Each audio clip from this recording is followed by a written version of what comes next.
سفين بإعدام رهينة من رهائن العدو المدنيين لدينا وسنبث ذلك مضطرين بالصوت والصورة وإننا إذ نعلن عن هذا القرار لنحمل أمام العالم العدو الصهيوني وقيادته مسؤولية هذا القرار. முதலமைச்சர் அவர்கள் திருமிகு சுபாஷினி அவர்கள் அலி அவர்களுக்கு நினைவு பரிசு வழங்கி சிறப்பிப்பார்கள். திருமிகு சுபாஷினி அலி will be honored by our Honorable Chief Minister of Tamil Nadu.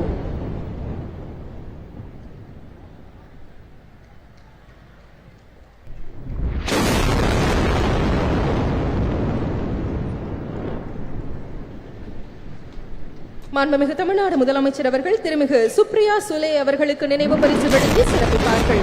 திருமிகு Supriya Sule will be honored by our Honorable Chief Minister of Tamil Nadu. Most of them were students with small families, 2 children, 1 children, or students. Average ages are between 18 to 25.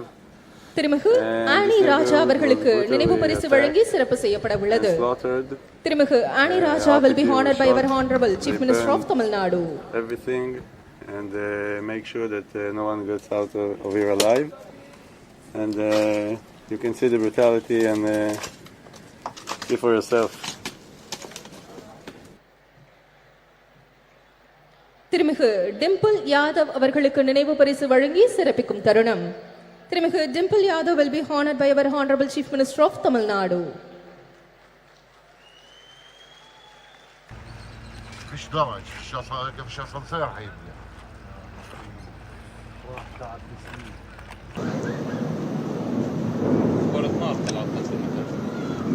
திருமிகு லேஷி சிங் அவர்களுக்கு நினைவு பரிசு வழங்கி சிறப்பிக்கும் தருணம். திருமிகு லேஷி Singh will be honored by our Honorable Chief Minister of Tamil Nadu.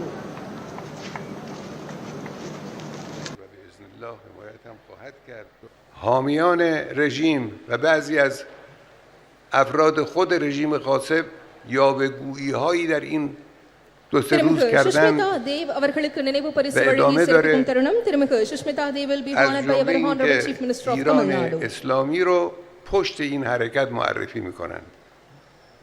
اشتباه میکنن. ما البته از فلسطین دفاع میکنیم. திருமிகு ராக்கி பிட்லன் அவர்களுக்கு நினைவு பரிசு வழங்கி சிறப்பிக்கும் தருணம். திருமிகு rakhi பிட்லன் will be honored by our Honorable Chief Minister of Tamil Nadu. طراحان مدبر و هوشمند و جوانان شجاع فلسطین رو میبوسیم. ما மாண்புமிகு தமிழ்நாடு முதலமைச்சர் அவர்கள் மாண்புமிகு மக்கள் நல்வாழ்வுத்துறை அமைச்சர் அவர்களுக்கு நினைவு பரிசு வழங்கி சிறப்பிப்பார்கள்.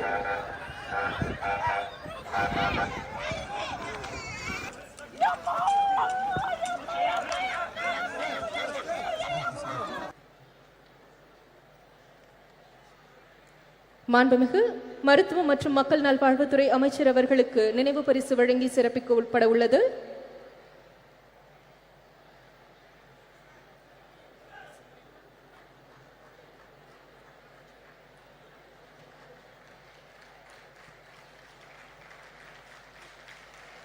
The Honorable Chief Minister of Tamil Nadu honoring Honorable Minister of Health and Family Welfare.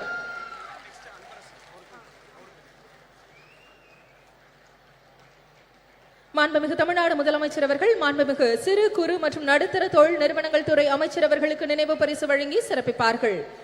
The Honorable Chief Minister of Tamil Nadu will be honoring the Honorable Minister of Micro, Small and Medium Enterprises.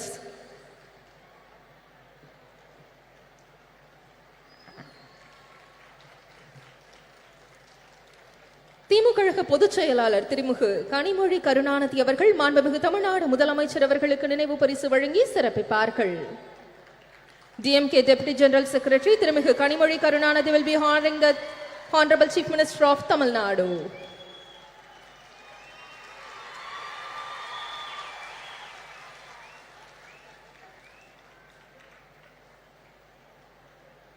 நன்றி.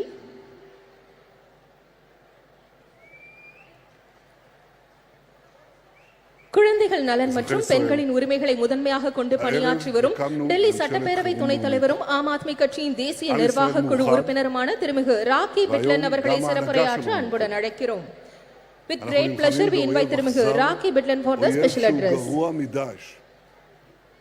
ראינו ילדים וילדות כפותים שנורו בראשם, אנשים ונשים שנשרפו בעודם חיים, צעירות שנאנסו ונטבחו, मंच पर उपस्थित לוחמים שראשיהם सम्मानित נחרטו, अतिथिगण, मेरे समक्ष बैठे चेन्नई के तमाम सम्मानित मतदाता, आज के इस कार्यक्रम को आयोजित करने से पहले मैं धन्यवाद देना चाहती हूँ तमिलनाडु के मुख्यमंत्री श्री M.K. स्टालिन जी को, DMK की सांसद सुश्री कनिमोझी जी को, जिन्होंने ये कार्यक्रम को आयोजित किया और देश भर से अलग अलग पार्टियों का प्रतिनिधित्व करती हुई आए हुए तमाम सम्मानित अतिथिगण जो मंच पर विराजमान है, मैडम सोनिया जी, आप सबका मैं दिल की गहराइयों से बहुत बहुत धन्यवाद करती हूँ, बहुत बहुत आभार करती हूँ। साथियों, आज का कार्यक्रम जो आयोजित किया गया है वो महिलाओं के अधिकारों पर चर्चा करने हेतु इस कार्यक्रम को बुलाया गया, इसका आयोजन किया गया। महिलाएं जो इस देश की आधी आबादी है, महिलाएं जो हमारे समाज का अभिन्न अंग है, महिलाएं जो इस देश की व्यवस्था को सुव्यवस्थित करने के लिए अपना अभूतपूर्व योगदान देती हैं, ऐसी महिलाओं के अधिकारों के ऊपर आज चर्चा करने के लिए हमारी जैसी बहनें, हमारी जैसी बेटियां जो दूर दराज गांव में रहती हैं, उन हजारों हजार महिलाओं के अधिकारों पर चर्चा करने से पहले मैं धन्यवाद देना चाहती हूं, मैं श्रद्धांजलि देना चाहती हूं संविधान निर्माता डॉक्टर भीमराव अंबेडकर जी को, जिन्होंने संविधान का निर्माण करते वक्त अपने संविधान के अंदर देश की आधी आबादी को उनके अधिकार दिए, उनके हक दिए। डॉक्टर भीमराव अंबेडकर जी ने कानून बनाकर महिलाओं को समाज में समानता का अधिकार दिया, महिलाओं को समान शिक्षा और समान वेतन पाने का अधिकार दिया, महिलाओं को चार दीवारी से बाहर निकलकर अपने जीवन को अपने मुताबिक जीने का अधिकार दिया। डॉक्टर भीमराव अंबेडकर संविधान निर्माता ने तो कई दशकों पहले ही हमारे इस देश की आधी आबादी को उसके अधिकार दे दिए थे। ये देश की आधी आबादी संविधान निर्माता डॉक्टर भीमराव अंबेडकर जी का बहुत बहुत धन्यवाद करती है और देश की आधी आबादी की ये महिलाएं जो आज देश के अलग अलग हिस्सों में अपना प्रतिनिधित्व करती हैं, चंद्रयान जैसी देश में जब ऐतिहासिक लॉन्चिंग हुई तो उसके अंदर भी जो महत्वपूर्ण योगदान है वो हमारे भारतवर्ष की बेटियों का रहा है, भारत की महिलाओं का रहा है। ये देश की आधी आबादी है जिसने हमारे देश की तरक्की में, उसको आगे बढ़ाने में, चाहे गांव हो, देहात हो, छोटे से छोटा कस्बा हो, घर पे रहकर गृहिणी के रूप में या फिर किसी कामकाजी महिला के रूप में देश को अग्रसर करने के लिए अपनी महत्वपूर्ण योगदान और अपना महत्वपूर्ण भूमिका दी है।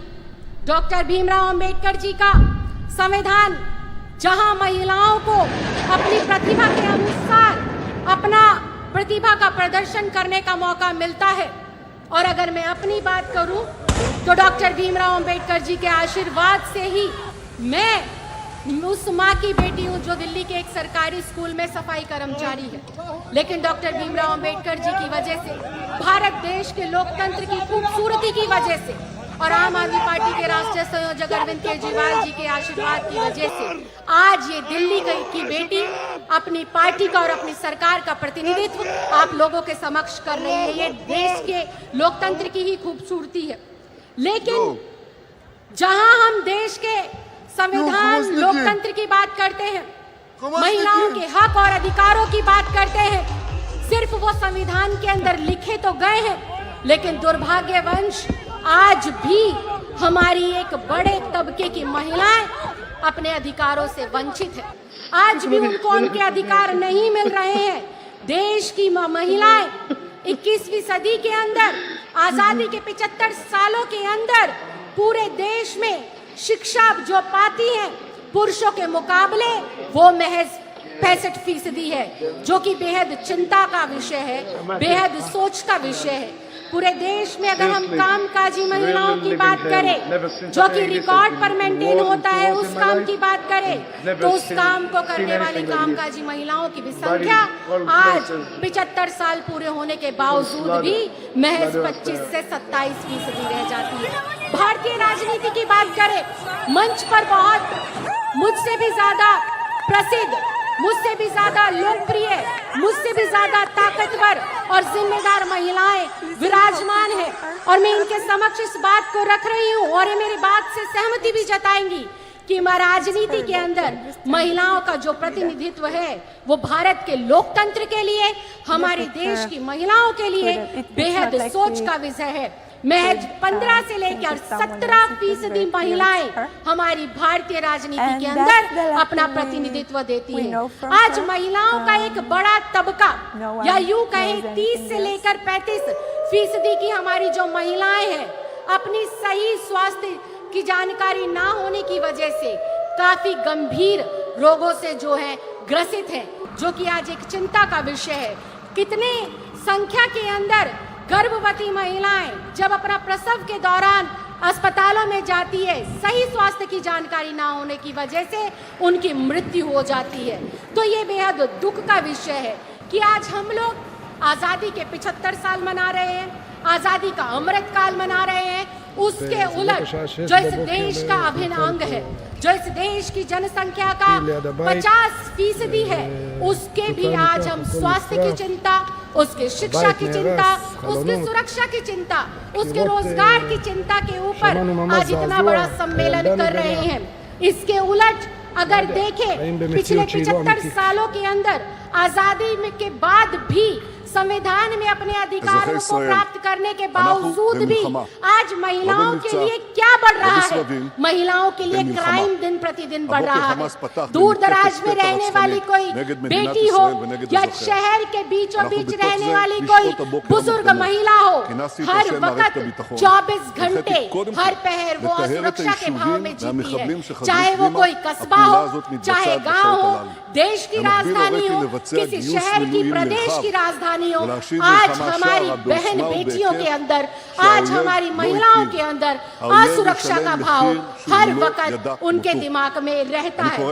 इसके साथ साथ अशिक्षा का जो माहौल है, अशिक्षा का जो आंकड़ा है, वो जैसे जैसे आजादी का हमारा देश का समय बढ़ता जा रहा है, महिलाओं की अशिक्षा का आंकड़ा उतनी तेजी से बढ़ता जा रहा है। इसके साथ साथ घरेलू हिंसा हो, अत्याचार हो, महिलाओं की आवाज को दबाने वाले जो है अपराध हो, नित दिन उनका ग्राफ बढ़ता जा रहा है, जो कि बेहद दुर्भाग्यपूर्ण है। जो संविधान के अंदर तो, सरकारों के अंदर तो हम लोगों ने सिर्फ कागजों के ऊपर अपनी बेटियों को, अपनी महिलाओं को, अपनी बहनों को हक और अधिकार दिए हैं, लेकिन वास्तव में आज जरूरत है उन हक को, उन अधिकारों को जमीन पर उतारकर उनकी झोली में डालने का, उनको लाभ पहुंचाने का। आज जरूरत है समाज के तमाम बुद्धिजीवियों को, आज जरूरत है तमाम राजनीतिक दलों के राजनीतिक लोगों को, आज जरूरत है जो है केंद्र की सरकार में बैठे हुए लोगों को और राज्य की सरकारों में बैठे हुए लोगों को ये सोचने की, इस पर मंथन करने की, इस पर चिंतन करने की जरूरत है कि हम हमारी बेटियों के अंदर से यह असुरक्षा का भाव कैसे खत्म करें, कैसे हम इस देश की प्रगति में अपना महत्वपूर्ण योगदान देने वाली देश की आधी आबादी जो हमारी बहनें हैं, जो हमारी माएं हैं, इनको कैसे हम बेहतर से बेहतर सुरक्षा दें, रोजगार के बेहतर से बेहतर अवसर प्रदान करें। आज राजनीति के अंदर जितनी महिलाओं की जरूरत है, उससे कहीं ज्यादा मुझे लगता है कि उन महिलाओं की जरूरत है जो गलियों में, कस्बों में, गली में, मोहल्लों में जाकर महिलाओं को उनके हक के लिए जागने का काम करे, उनको जागरूक बनाने का काम करे और आगे बढ़ाने का काम करे। मैं एक बार फिर से दिल की गहराइयों से बहुत बहुत धन्यवाद देना चाहती हूँ, बहुत बहुत आभार प्रकट करना चाहती हूँ तमिलनाडु की सरकार का और यहाँ पर आए हुए तमाम लोगों का, तमाम आयोजनकर्ताओं का कि आपने देश की 75वीं वर्षगांठ जो खत्म हो गई है, अमृत काल के मौके पर इस ज्वलंत मुद्दे को उठाया।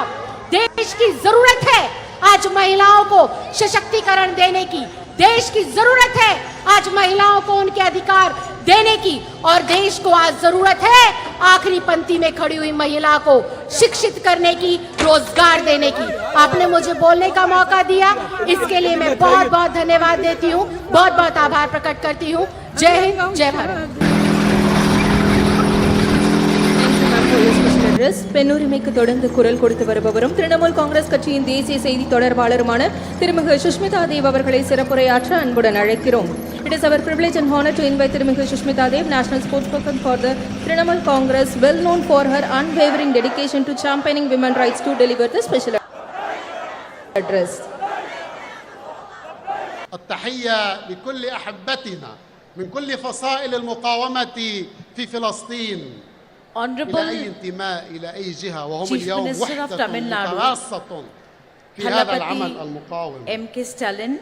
نقول لهؤلاء الأمة I have to say it's a great honor to come face to face with you, sir, for the first time. أرواحنا معكم، تاريخنا وبنادقنا وصواريخنا معكم، وكل ما عندنا معكم، Honorable Member of Parliament المقاومة التي وجدت في الأصل من أجلكم ومن أجل فلسطين والقدس. General Secretary Priyanka Gandhi ji, NCP Working President Supriya Sule ji, Subhasini Ali ji, Miss Annie Raja, Leshi Singh ji, Rakhi Bidlan ji, and many of the eminent members of parliament, MLAs, ministers of the DMP party, and the electrifying caucus of women who have gathered here today to pay tribute to their great leader, Dr. Karunanidhi ji. I am absolutely elated to represent my party, All India Trinamool Congress, in the centenary year celebration of Kalangyar Dr. Karunanidhi, the longest serving Chief Minister of Tamil Nadu. On behalf of my leader, Honorable Chief Minister of Bengal and Chairperson of the party, Mamata Banerjee, I pay my respectful tribute to him. This is a significant platform to speak about the future of women in India. The esteemed speakers here on stage and everybody attending this discussion today will agree that Dr. Karunanidhi has a legacy of work driven towards social justice and equality of all. His initiatives were path-breaking, not just for women, but I have to say, for the third gender. He set a new precedent in Tamil Nadu by starting a welfare board for them. Till today, he is remembered for giving equal right to women to ancestral property for the first time in India. And last but not the least, a jobs quota, a government jobs quota was given by Karunanidhi ji in Tamil Nadu. And undoubtedly, Thiru Stalin, Honorable Chief Minister, is taking this legacy forward with much vigor. I would like to tell the Chief Minister that I Googled and I could not finish counting the number of welfare policies Thiru Stalin has done for the women of Tamil Nadu. The backdrop of this meeting is all of us have come together to assess and look at the future of women in India. And what is the backdrop? The backdrop is the recently passed Women's Reservation Bill in the month of September. Historically, if we look at the debates of the Constituent Assembly, we will see that the women members of the constituency were in two minds whether there should be reservation or not. But they believed that political segregation was not the way and it would amount to dilution of equality. But my friends, that we all have to agree that in the last 72 years of electoral and party politics, the trend of women's participation in our great country is rather dismal. Therefore, started the churning for affirmative action. Why affirmative action? Because after independence, despite the role the women of India had played in the independence war and thereafter, we could not rid our societies of gender roles and patriarchy. Women have proved their ability to compete, and if I may say so, they have then but better than men in many aspects. Yet, their economic and political participation is dwindling. I'm pained to say that we all today cannot keep repeating that what are the causes, what are the reasons why women of India are behind. But I think we all have to be instrumental in changing this. And may I say that no affirmative action alone can succeed. No affirmative action alone can succeed. I strongly believe that every single political party is a gateway to politics for women of India. The All India Trinamool Congress and my leader, Mamta Banerjee, implemented women's reservation during the 2019 parliamentary elections. She gave 41% nominations to women. And let me tell you, it was not an easy election for her. The 17 women who got tickets, I am proud to say that the 9 of them today are sitting in the Lok Sabha. Now, every 1 in 3 women in the Lok Sabha are from the Trinamool Congress. As the only woman chief minister of the country today, her own story, even her critics would admit, is one of resilience and grit. She faced every imaginable challenge, right from physical violence to patriarchy and even poverty, but stood tall through it. Once she succeeded, she used her party's capacity and her popularity to walk the talk and bring women to the forefront. Friends, compare Mr. Narendra Modi, the Prime Minister of India. His Beti Bachao and Beti Padhao campaign is nothing but an advertising and PR excess for Prime Minister Modi. I am sad to say that Nirbhaya shook the nation, but the funds remains unutilized. I am happy that women got the Ujjwala scheme, but the majority have rejected it. BJP, with an absolute majority, has delayed the reservation bill and given us a bill which is shackled in preconditions.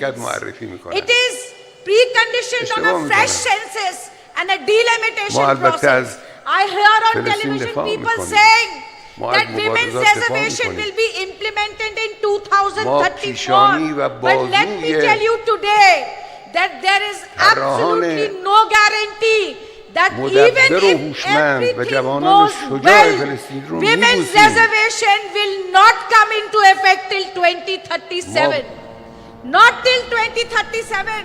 The last time the Delimitation Commission was set up, it took 6 years to give a report. 6 years. Therefore, my friends, BJP is infamous for tokenism. Today, when the women's reservation bill was being debated in the parliament, we should be ashamed. We should be ashamed that the BJP MP accused of molesting our wrestlers was sitting in the parliament. Today, while women were being paraded naked in Manipur, raped and children orphaned, today the Prime Minister's conscience were not shaken.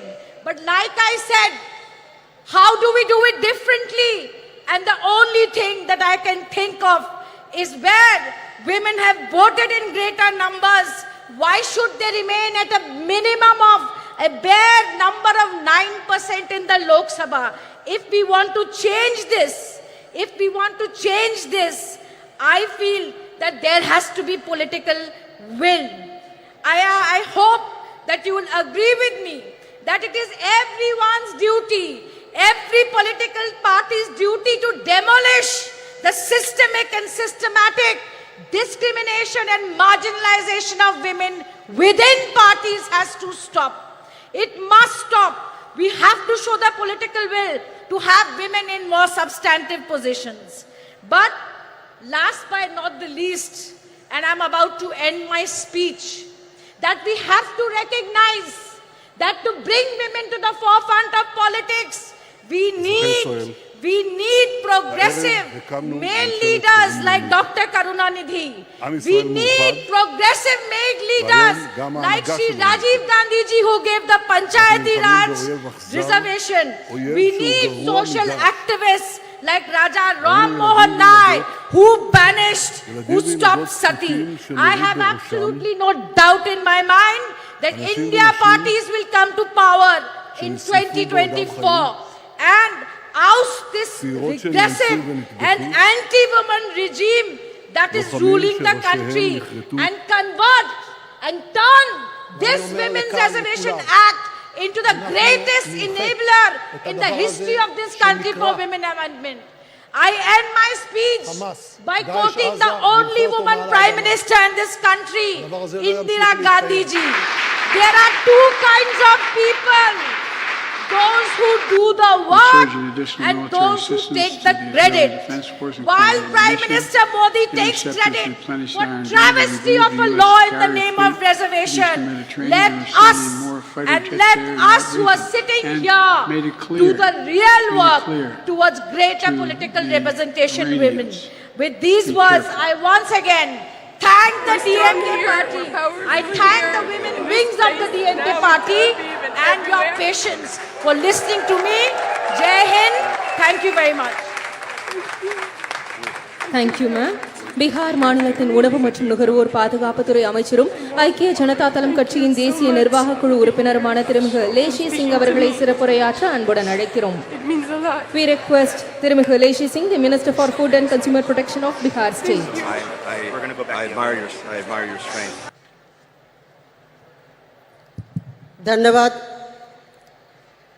आज महिला अधिकार सम्मेलन में सर्वप्रथम मैं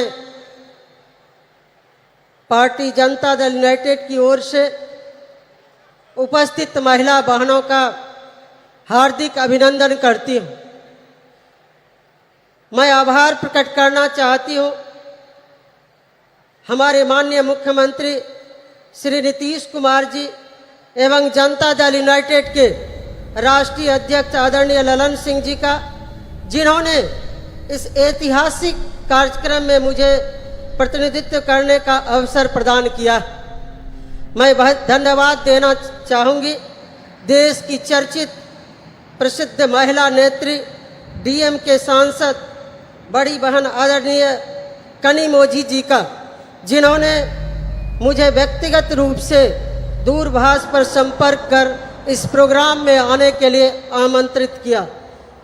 मैं Janata Dal United की ओर से इस कार्यक्रम में उपस्थित इस लोकप्रिय मुख्यमंत्री आदरणीय M.K. स्टालिन जी, कांग्रेस की राष्ट्रीय महासचिव एवं देश की महिला बहनों की प्रेरणा स्रोत आदरणीय बहन प्रियंका गांधी जी, जम्मू कश्मीर की पूर्व मुख्यमंत्री एवं पीडीपी पार्टी की अध्यक्ष महबूबा मुफ्ती जी, देश की प्रसिद्ध वरिष्ठ सांसद एवं एनसीपी पार्टी की कार्यकारी अध्यक्ष बहन सुप्रिया सूले जी, समाजवादी पार्टी की नेता एवं माननीय सांसद बहन डिम्पल यादव जी, पूर्व सांसद एवं सीपीआई-एम पार्टी की पोलित ब्यूरो सदस्य बहन सुभाषिनी अली जी, पूर्व सांसद एवं ऑल इंडिया तृणमूल कांग्रेस की राष्ट्रीय प्रवक्ता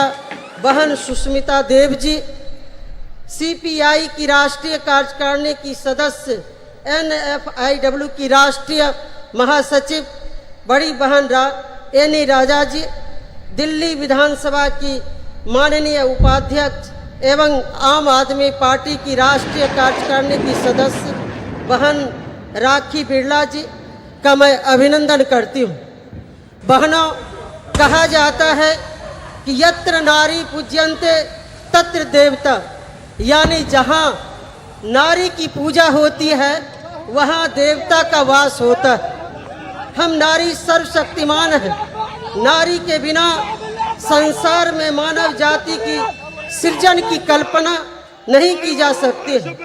इसी शक्ति को सम्मान देने के लिए हमारे बिहार में माननीय मुख्यमंत्री श्री नीतीश कुमार जी ने सत्ता संभालते ही 2006 से पंचायती राज संस्थानों में एवं 2007 से नगर निकाय के निर्वाचन में महिलाओं के लिए 50% आरक्षण दिया जा रहा है। वहीं प्राथमिक शिक्षक नियोजन में 50% आरक्षण महिलाओं के लिए सुरक्षित है। राज्य में पहली बार पुलिस महिला बटालियन का गठन किया गया है। राज्य के सभी 40 पुलिस जिलों एवं 4 रेल पुलिस जिलों में एक महिला थाना की स्थापना किया गया है। राज्य में अनुसूचित जनजाति की महिलाओं के लिए स्वाभिमान बटालियन का गठन किया गया है। वहीं पुलिस बल में सिपाही से अवर निरीक्षक तक के पदों में सीधी नियुक्ति में महिलाओं के लिए 35% आरक्षण की व्यवस्था की गई। सरकारी सेवाओं संवर्गों के सभी स्तर के एवं सभी प्रकार के पदों पर सीधी नियुक्ति में 35% आरक्षण दिया ही जा रहा है। एक उदाहरण मात्र मैं देना चाहूंगी। बिहार राज्य में 1,07,431 पंच के पद पर कुल 63,974 पंच की सीट पर महिला जीतकर आई है। 38 जिला परिषद अध्यक्ष में 29 महिला जिला परिषद अध्यक्ष है। वहीं कुल 8,058 मुखिया में कुल 4209 मुखिया पद पर आसीन है। पंचायती राज व्यवस्था में महिलाओं को आरक्षण देने की नेक सोच रखने वाले देश के हमारे भूतपूर्व प्रधानमंत्री स्वर्गीय राजीव जी को भी मैं स्मरण करना चाहूँगी। आज स्वर्गीय राजीव गांधी जी रहते तो महिलाओं को देश की संसद और विधानसभाओं में कब का 1/3 आरक्षण मिल गया होता। हमारे बिहार में नारी सशक्ति के अग्रणी नेता माननीय मुख्यमंत्री श्री नीतीश कुमार जी द्वारा ऐतिहासिक कदम उठाए गए, जिनकी चर्चा करूंगी तो काफी वक्त लग सकता है। मुख्यमंत्री बालिका पोशाक योजना, छात्रवृत्ति योजना, साइकिल योजना, बालिका प्रोत्साहन योजना, बिहार स्टूडेंट क्रेडिट कार्ड योजना, मुख्यमंत्री किशोरी स्वास्थ्य कार्यक्रम आदि चलाकर महिलाओं को अवसर प्रदान किया गया है। मुख्यमंत्री कन्या उत्थान योजना, लक्ष्मी बाई पेंशन योजना, मुख्यमंत्री नारी शक्ति योजना से महिलाओं को काफी लाभ पहुंचा। जो महिला को कभी अबला कहा जाता था उसे सबला बनाने के लिए हमारे माननीय मुख्यमंत्री श्री नीतीश कुमार जी प्रयास कर रहे हैं। मुख्यमंत्री महिला उद्यमी योजना चलाया जा रहा है। वही महिलाओं को सरकारी नौकरी में तो 35% आरक्षण दिया ही जा रहा है। तमिलनाडु में भी भूतपूर्व मुख्यमंत्री अभिभावक समान स्वर्गीय करुणानिधि जी के द्वारा महिलाओं के लिए कई योजनाएं चलाई गई। उन्हीं के पद चिन्हों पर चलकर वर्तमान मुख्यमंत्री स्टालिन जी भी महिलाओं को सम्मानित व गौरवान्वित करने का अवसर प्रदान किया है। हम इसके लिए आदरणीय स्टालिन जी का समस्त महिला बहनों की ओर से आभार प्रकट करती हूं और धन्यवाद देती हूं। एक तरफ स्वर्गीय राजीव गांधी जी, स्वर्गीय करुणानिधि जी माननीय मुख्यमंत्री नीतीश कुमार जी, माननीय मुख्यमंत्री स्टालिन जी, माननीय मैडम सोनिया जी, सोनिया गांधी जी, जिन्होंने महिलाओं के हित में इतने ऐतिहासिक कदम उठाए हैं, लेकिन उसका ढिंढोरा नहीं पीटा जा रहा है, मार्केटिंग नहीं किया जा रहा है, बस सेवा भाव से महिलाओं को अधिकार प्रदान कर सशक्त करने के लिए काम किया जा रहा है। दूसरी ओर केंद्र की भाजपा सरकार, जिनके नेता नरेंद्र मोदी जी महिलाओं के लिए कुछ नहीं किया, बस योजनाओं को ब्रांडिंग कर अपने चेहरे को बढ़ाने चमकाने का काम किया। अभी हाल ही में महिला आरक्षण बिल को देश की संसद में भाजपा सरकार की ओर से लाया गया, सभी दलों ने मिलकर उसे पारित किया। इससे पहले भी मैडम सोनिया गांधी जी के प्रयास से डॉक्टर मनमोहन जी की सरकार ने प्रयास किया था। इस बिल का नाम नारी शक्ति वंदन अधिनियम रखा गया। बहनों भाइयों, लेकिन ये नारी शक्ति वंदन के बजाय मोदी वंदन बनकर रह गया। इस बिल में कब आरक्षण लागू होगा, कोई समय सीमा नहीं बताया गया। वंचित अति पिछड़े वर्गों का ख्याल नहीं रखा गया, लेकिन मोदी जी एक जुमला की तरह इस विधेयक पर अपनी पीठ थपथपा रहे। नारी वंदन के बजाय नरेंद्र मोदी महिलाओं से आरती उतरवा रहे, अपना चरण वंदन करवा रहे। उनका इस बिल से कोई लेना देना नहीं है, सिर्फ अपना चेहरा चमकाने के लिए इस तरह का बिल पेश किया गया। माननीय मैडम सोनिया जी, मैं तमाम प्रियंका गांधी जी, तमाम यहाँ पर जितने भी महिला नेत्री हैं, मैं उनको आश्वस्त करना चाहूँगी, मोदी सरकार देश में आने वाली नहीं है। ये बिल शायद आपके और नीतीश कुमार जी, स्टालिन जी, शरद पवार जी, इंडिया के प्रमुख नेताओं के नेतृत्व में बनने वाली सरकार में ही ये संभव हो पाएगा।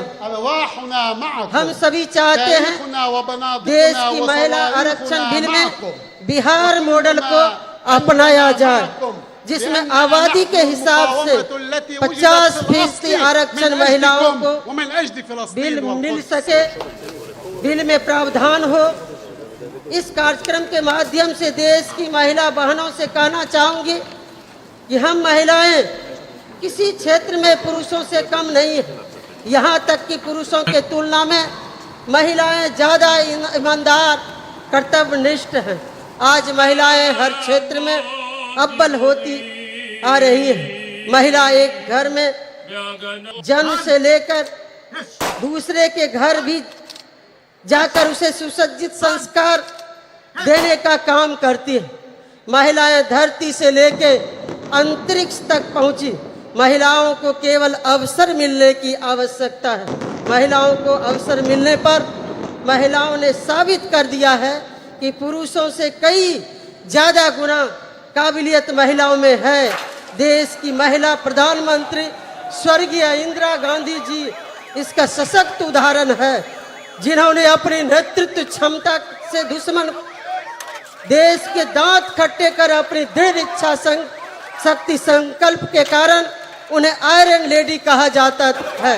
मुझे विश्वास है जिस तरह से इंडिया के नेतागण, चाहे वो माननीय मुख्यमंत्री नीतीश कुमार जी हो, चाहे मैडम सोनिया जी, मैडम प्रियंका गांधी जी, महबूबा जी, स्टालिन जी, मैडम कनिमोझी जी, सुप्रिया सूले जी एवं समस्त मंचासीन विभिन्न विपक्षी नेताओं के दलों के नेताओं के सभी महिला नेतृगण आदि ने महिलाओं को अवसर और संबल प्रदान कर रहे हैं। वो दिन दूर नहीं, महिला इतनी सशक्त होगी कि वेद पुरानों इतिहास में जो उसे शक्ति प्रदान थी, वो शक्ति प्राप्त करेंगी, तभी आरक्षण के लिए मुहताज नहीं होना पड़ेगा। मैं विनम्रता के साथ अनुरोध करना चाहूंगी मैडम प्रियंका जी से, मैडम कनिमोजी जी से, मैडम सुप्रिया सुले जी से, महबूबा जी से एवं समस्त मंचासीन सभी महिला नेत्रियों से एकजुट होकर देशव्यापी कार्यक्रम के तहत मातृवंदन अभियान पर निकले। हम सभी साथ मिलकर कदम से कदम मिलाकर चलने को तैयार हैं। देश की महिलाएं आप सबों को पुकार रही हैं, आप आगे बढ़ें, हम सभी साथ हैं। बस आदि आबादी ही नरेंद्र मोदी का हिसाब किताब बराबर कर देंगे। मुझे विश्वास है कि मेरे अनुरोध पर आप सभी विचार करेंगे। अंत में मैं बिहार के माननीय मुख्यमंत्री श्री नीतीश कुमार जी की ओर से यहाँ उपस्थित महिला बहनों को शुभकामना प्रेषित करती हूँ। उनकी ओर से महिलाओं की अधिकार की हर लड़ाई में सहयोग समर्थन का भरोसा देते हुए यही उनका शुभकामना संदेश है। पुनः इस कार्यक्रम में आयोजनकर्ता मैडम कनिमोजी जी, यहाँ के लोकप्रिय मुख्यमंत्री आदरणीय स्टालिन जी एवं समस्त मंचासीन नेताओं बड़ों से आशीर्वाद लेते हुए अपनी वाणी को विराम देती हूँ। जय हिंद, जय Bharat. Thank you, ma'am. Samajwadi கட்சியை சேர்ந்த நாடாளுமன்ற உறுப்பினர் திருமிகு டிம்பிள் யாதவ் அவர்களை சிறப்புரையாற்ற அன்புடன் அழைக்கிறோம். We are delighted to welcome திருமிகு Dimple Yadav. Member of Parliament has demonstrated that women's parliamentation in politics lead to the empowerment of society to deliver special address. האויב הנאלח הזה רצה מלחמה, יקבל מלחמה. ومن هذه الساعة نعلن بأن كل استهداف لأبناء شعبنا الآمنين في بيوتهم دون سابق إنذار سنقابله آسفين بإعدام رهينة من رهائن العدو المدنيين لدينا، وسنبث ذلك مضطرين بالصوت والصورة. وإننا إذ نعلن عن هذا القرار لنحمل أمام العالم العدو الصهيوني وقيادته مسؤولية هذا القرار. National Congress, National Executive Committee Member, CPI, Mrs. Ani Rajaji, Minister of Food and Consumer Protection, Government of Bihar, Mrs. Leshi Singh Ji, Deputy Speaker, Delhi Assembly, and National Executive Member of Mrs. Rakhi Bidlan Ji, former MP and National Spokesperson, AITC, Krishmita Dev Ji, and all the dignitaries who are present in front of me, all the distinguished guests, and my fellow citizens of India. Average ages This are day between 18 and to moment 25. have been And this 100 years in the neighborhood was making, brutally as attacked today we celebrate slaughtered. the centenary RPG of the was DMK shot. patriarch They and a great son of everything, soil, and a make towering sure that leader, no one gets out a of progressive alive. ideologue, a And, politician par you can see the excellence, brutality and the founder of the yourself. political movement for the betterment of India and all its people, respected Shri M. Karunanidhi Ji. He was popular as Kalanyar and Muttamind Aranyar. Kalanyar was the title. Kalanyar was the title of Tamil politics. His life was marked by a relentless struggle for social justice and the empowerment of the marginalized communities, minorities, OBCs, SC/STs, and especially women. His political journey was an unending quest to eradicate social inequalities. He championed the cause for women's rights, advocating for gender equality in a deeply patriarchal society. He advocated affirmative actions to support oppressed, marginalized communities and minorities. He was a great advocate of increased state autonomy and accountability in the Indian federal structure. He pursued the Rajamanar Committee's report that was accepted by the then Prime Minister, Mrs. Indira Gandhi Ji, and the Chief Ministers got the right to hoist the flags on رو Independence Day. میبوسیم. Kalina's life was dedicated to the pursuit of social justice, an endeavor that remains even more relevant and inspiring today. His vision was rooted in the principles of equality, fairness, and inclusivity. He believed that society could only prosper when every citizen, regardless of their background, was given equal opportunities to thrive. Under his leadership, the DMK pioneered several progressive policies that aimed to uplift the marginalized and oppressed sections of society. His government increased the reservation for backward classes from 25 to 31% and from 16 to 18% for SC/STs, established the first ministry for the welfare of the backward class. As a member of parliament and a woman, I am deeply honored to address you all on this special occasion, and I want to focus on the three fundamental aspects of the vision for India: an unyielding commitment to social justice, tireless effort to protect the dignity of each individual, and untiring advocacy for women's rights. Samajwadi Party remains committed to these ideals as we cherish and uphold an unwavering commitment to protecting the respect and dignity of every individual. In a diverse India, the protection of regional, social, cultural, and linguistic identities is of paramount importance, as it is integral to the identity and pride of each and every individual.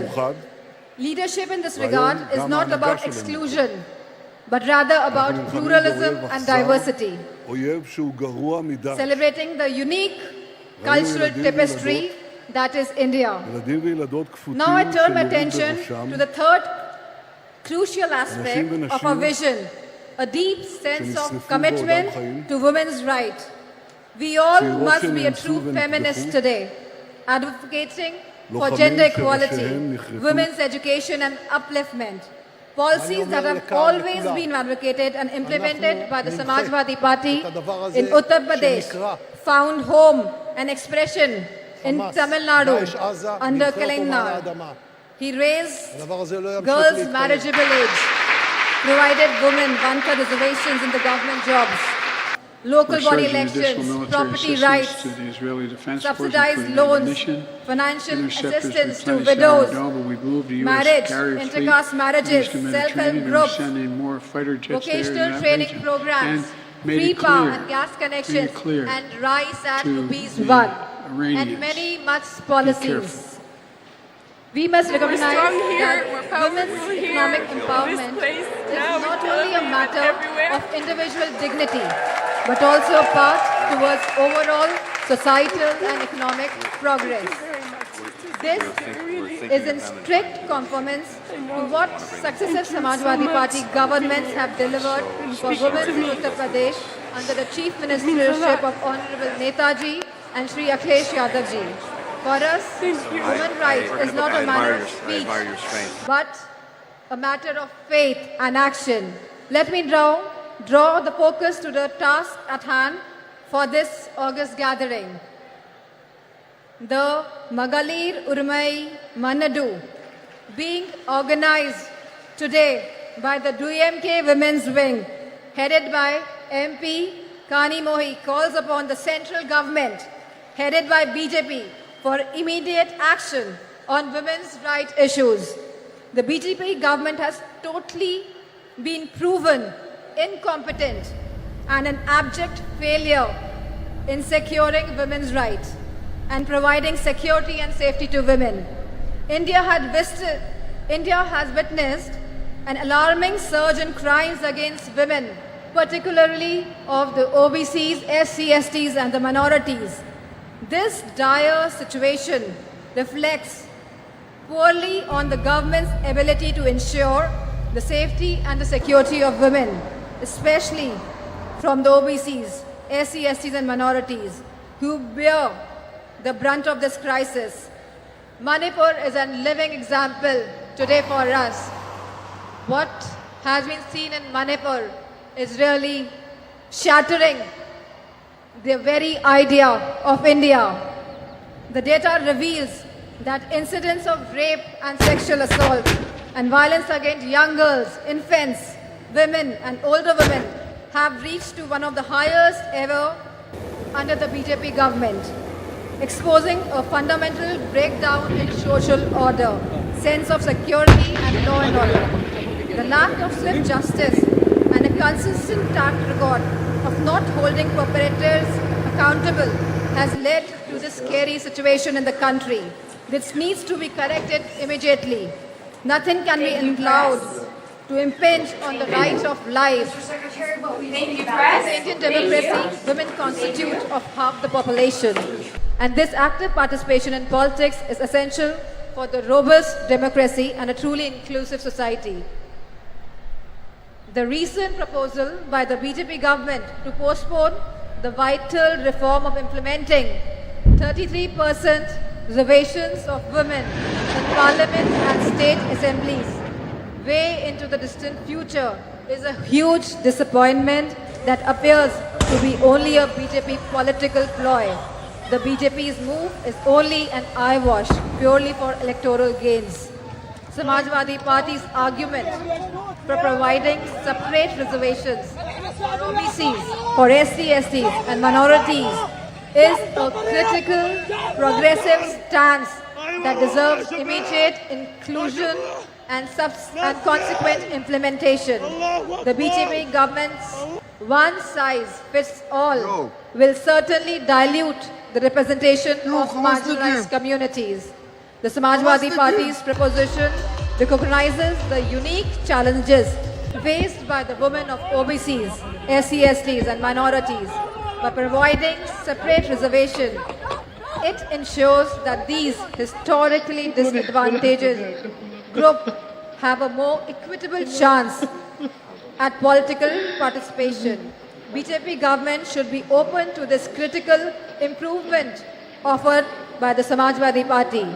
It is essential to recognize that diversity in representation is key to vibrant and dynamic democracy. The Samajwadi Party's argument rightly underscores this crucial point.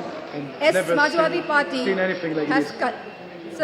Party has consistently advocated for women's safety and their rights. We recognize the importance of safe environment for women as a catalyst for the societal change and economic growth. A safe environment empowers women to participate more actively in the workforce, driving India's progress.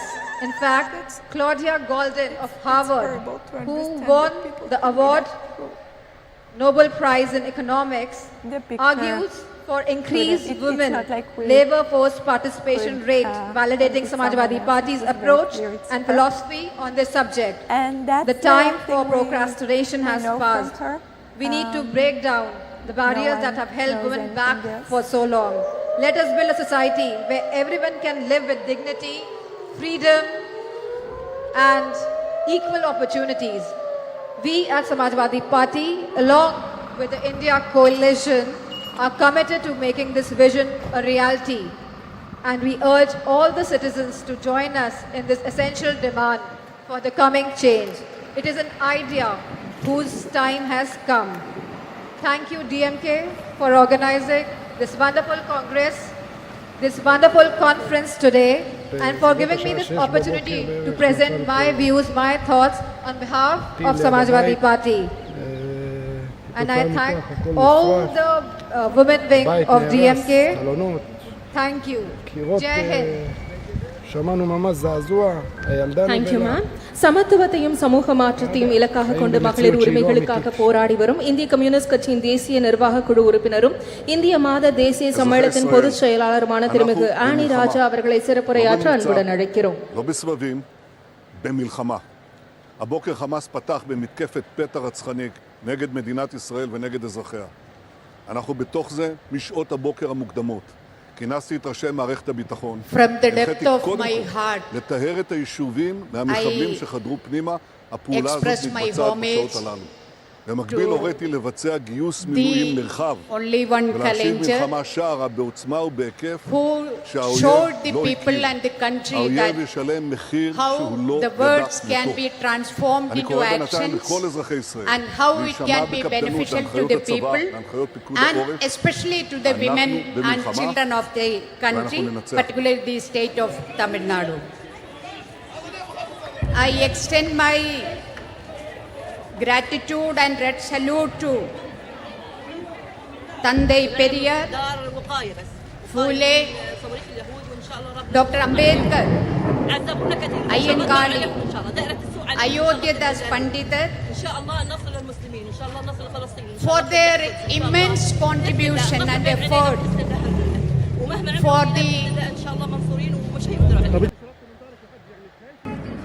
for today what we have achieved, and today we are standing before you and the party is organizing a meeting for the women to discuss about their rights. So this is possible because of the efforts of all these great stalwarts who have given their life for gender equality and justice, and my red salute to all of them. Fail to have their back. மகளிர் உரிமை மாநாட்டில் அதுக்கான எல்லா விதமான வர்க்கும் செய்து எல்லா ஹெல்ப்பும் செய்து ஏதாச்சும் குறை இருந்தா அதை பார்த்து எங்களுக்கு இந்த நல்ல முறையா இந்த மாநாடு முடிக்கிறதுக்காக எங்களோடு சேர்ந்து இந்த மேடையில் அமர்ந்திருக்கும் இந்த தமிழ்நாடினுடைய முதலமைச்சர் தளபதி அவர்களே,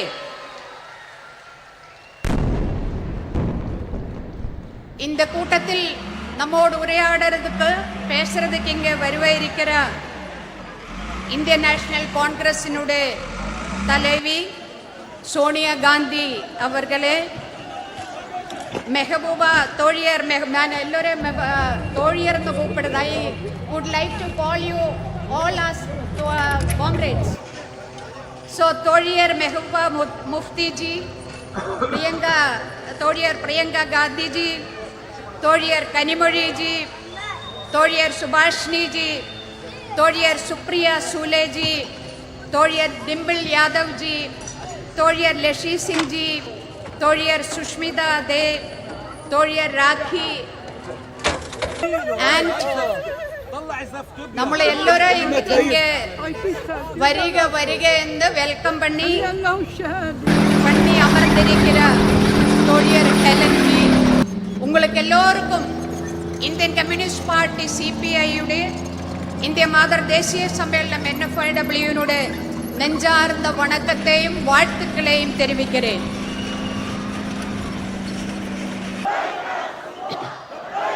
கலைஞருடைய நூற்றாண்டு விழா கொண்டாடுறதுக்காக, கலைஞருடைய வாழ்க்கையை கொண்டாடுறதுக்கான இந்த கூட்டத்தில் இங்கே அமர்ந்திருக்கிற இந்த தமிழ்நாட்டுடைய எல்லா மாவட்டங்களிலும் வந்திருக்கிறார் என்னுடைய அன்புக்கும் மரியாதைக்கும் கூறிய தோழியர் டிஎம்கேட தோழியர்களே, உங்களை எல்லோரையும் சேர்த்து பிடிச்ச ஒரு முத்தத்தை கொடுக்கிறேன். நம்ம இந்த பெண்கள் உரிமை மாநாடு நடக்கும்போது என்ன நேட்டங்கள் இந்த தமிழ்நாட்டில் பெண்களுக்காக கலைஞரும் அதே மாதிரி டிஎம்கே பார்ட்டியும் இங்க நமக்கு பெற்று தந்திருக்கிறதோ, அதே மாதிரி இந்திய தேசத்தில் நம்ம பெண்கள் என்ன சட்டங்களை என்ன உரிமைகளை நம்ம நேடி இருக்கிறதோ, இந்த போன 75 ஆண்டுக்குள்ளே போராட்டங்கள் பண்ணி நம்ம நேடி இருக்கிறதோ, அந்த அத்தனை உரிமைகளையும் பறிக்கிற மாதிரி தான் இன்னைக்கு மத்தியில் ஒன்றிய ஆட்சி இந்த தேசத்தை பறிச்சு கொண்டிருக்கிறது. மனுவாதம், மனுவாதி பாசிசம் இந்தியாவில் எல்லா இடத்திலுமே பாம்பு மாதிரி, விஷப்பாம்பு மாதிரி பத்தி விடர்த்தி ஆடுறத ஒரு நிலைமையை பார்க்கிறது. மதேதர மதசார்பற்ற இந்தியாவினுடைய பாராளுமன்றத்தில் இன்னைக்கு கேட்கிறது ஜெய் ஸ்ரீராம் എന്നൊരു குரல் தான்.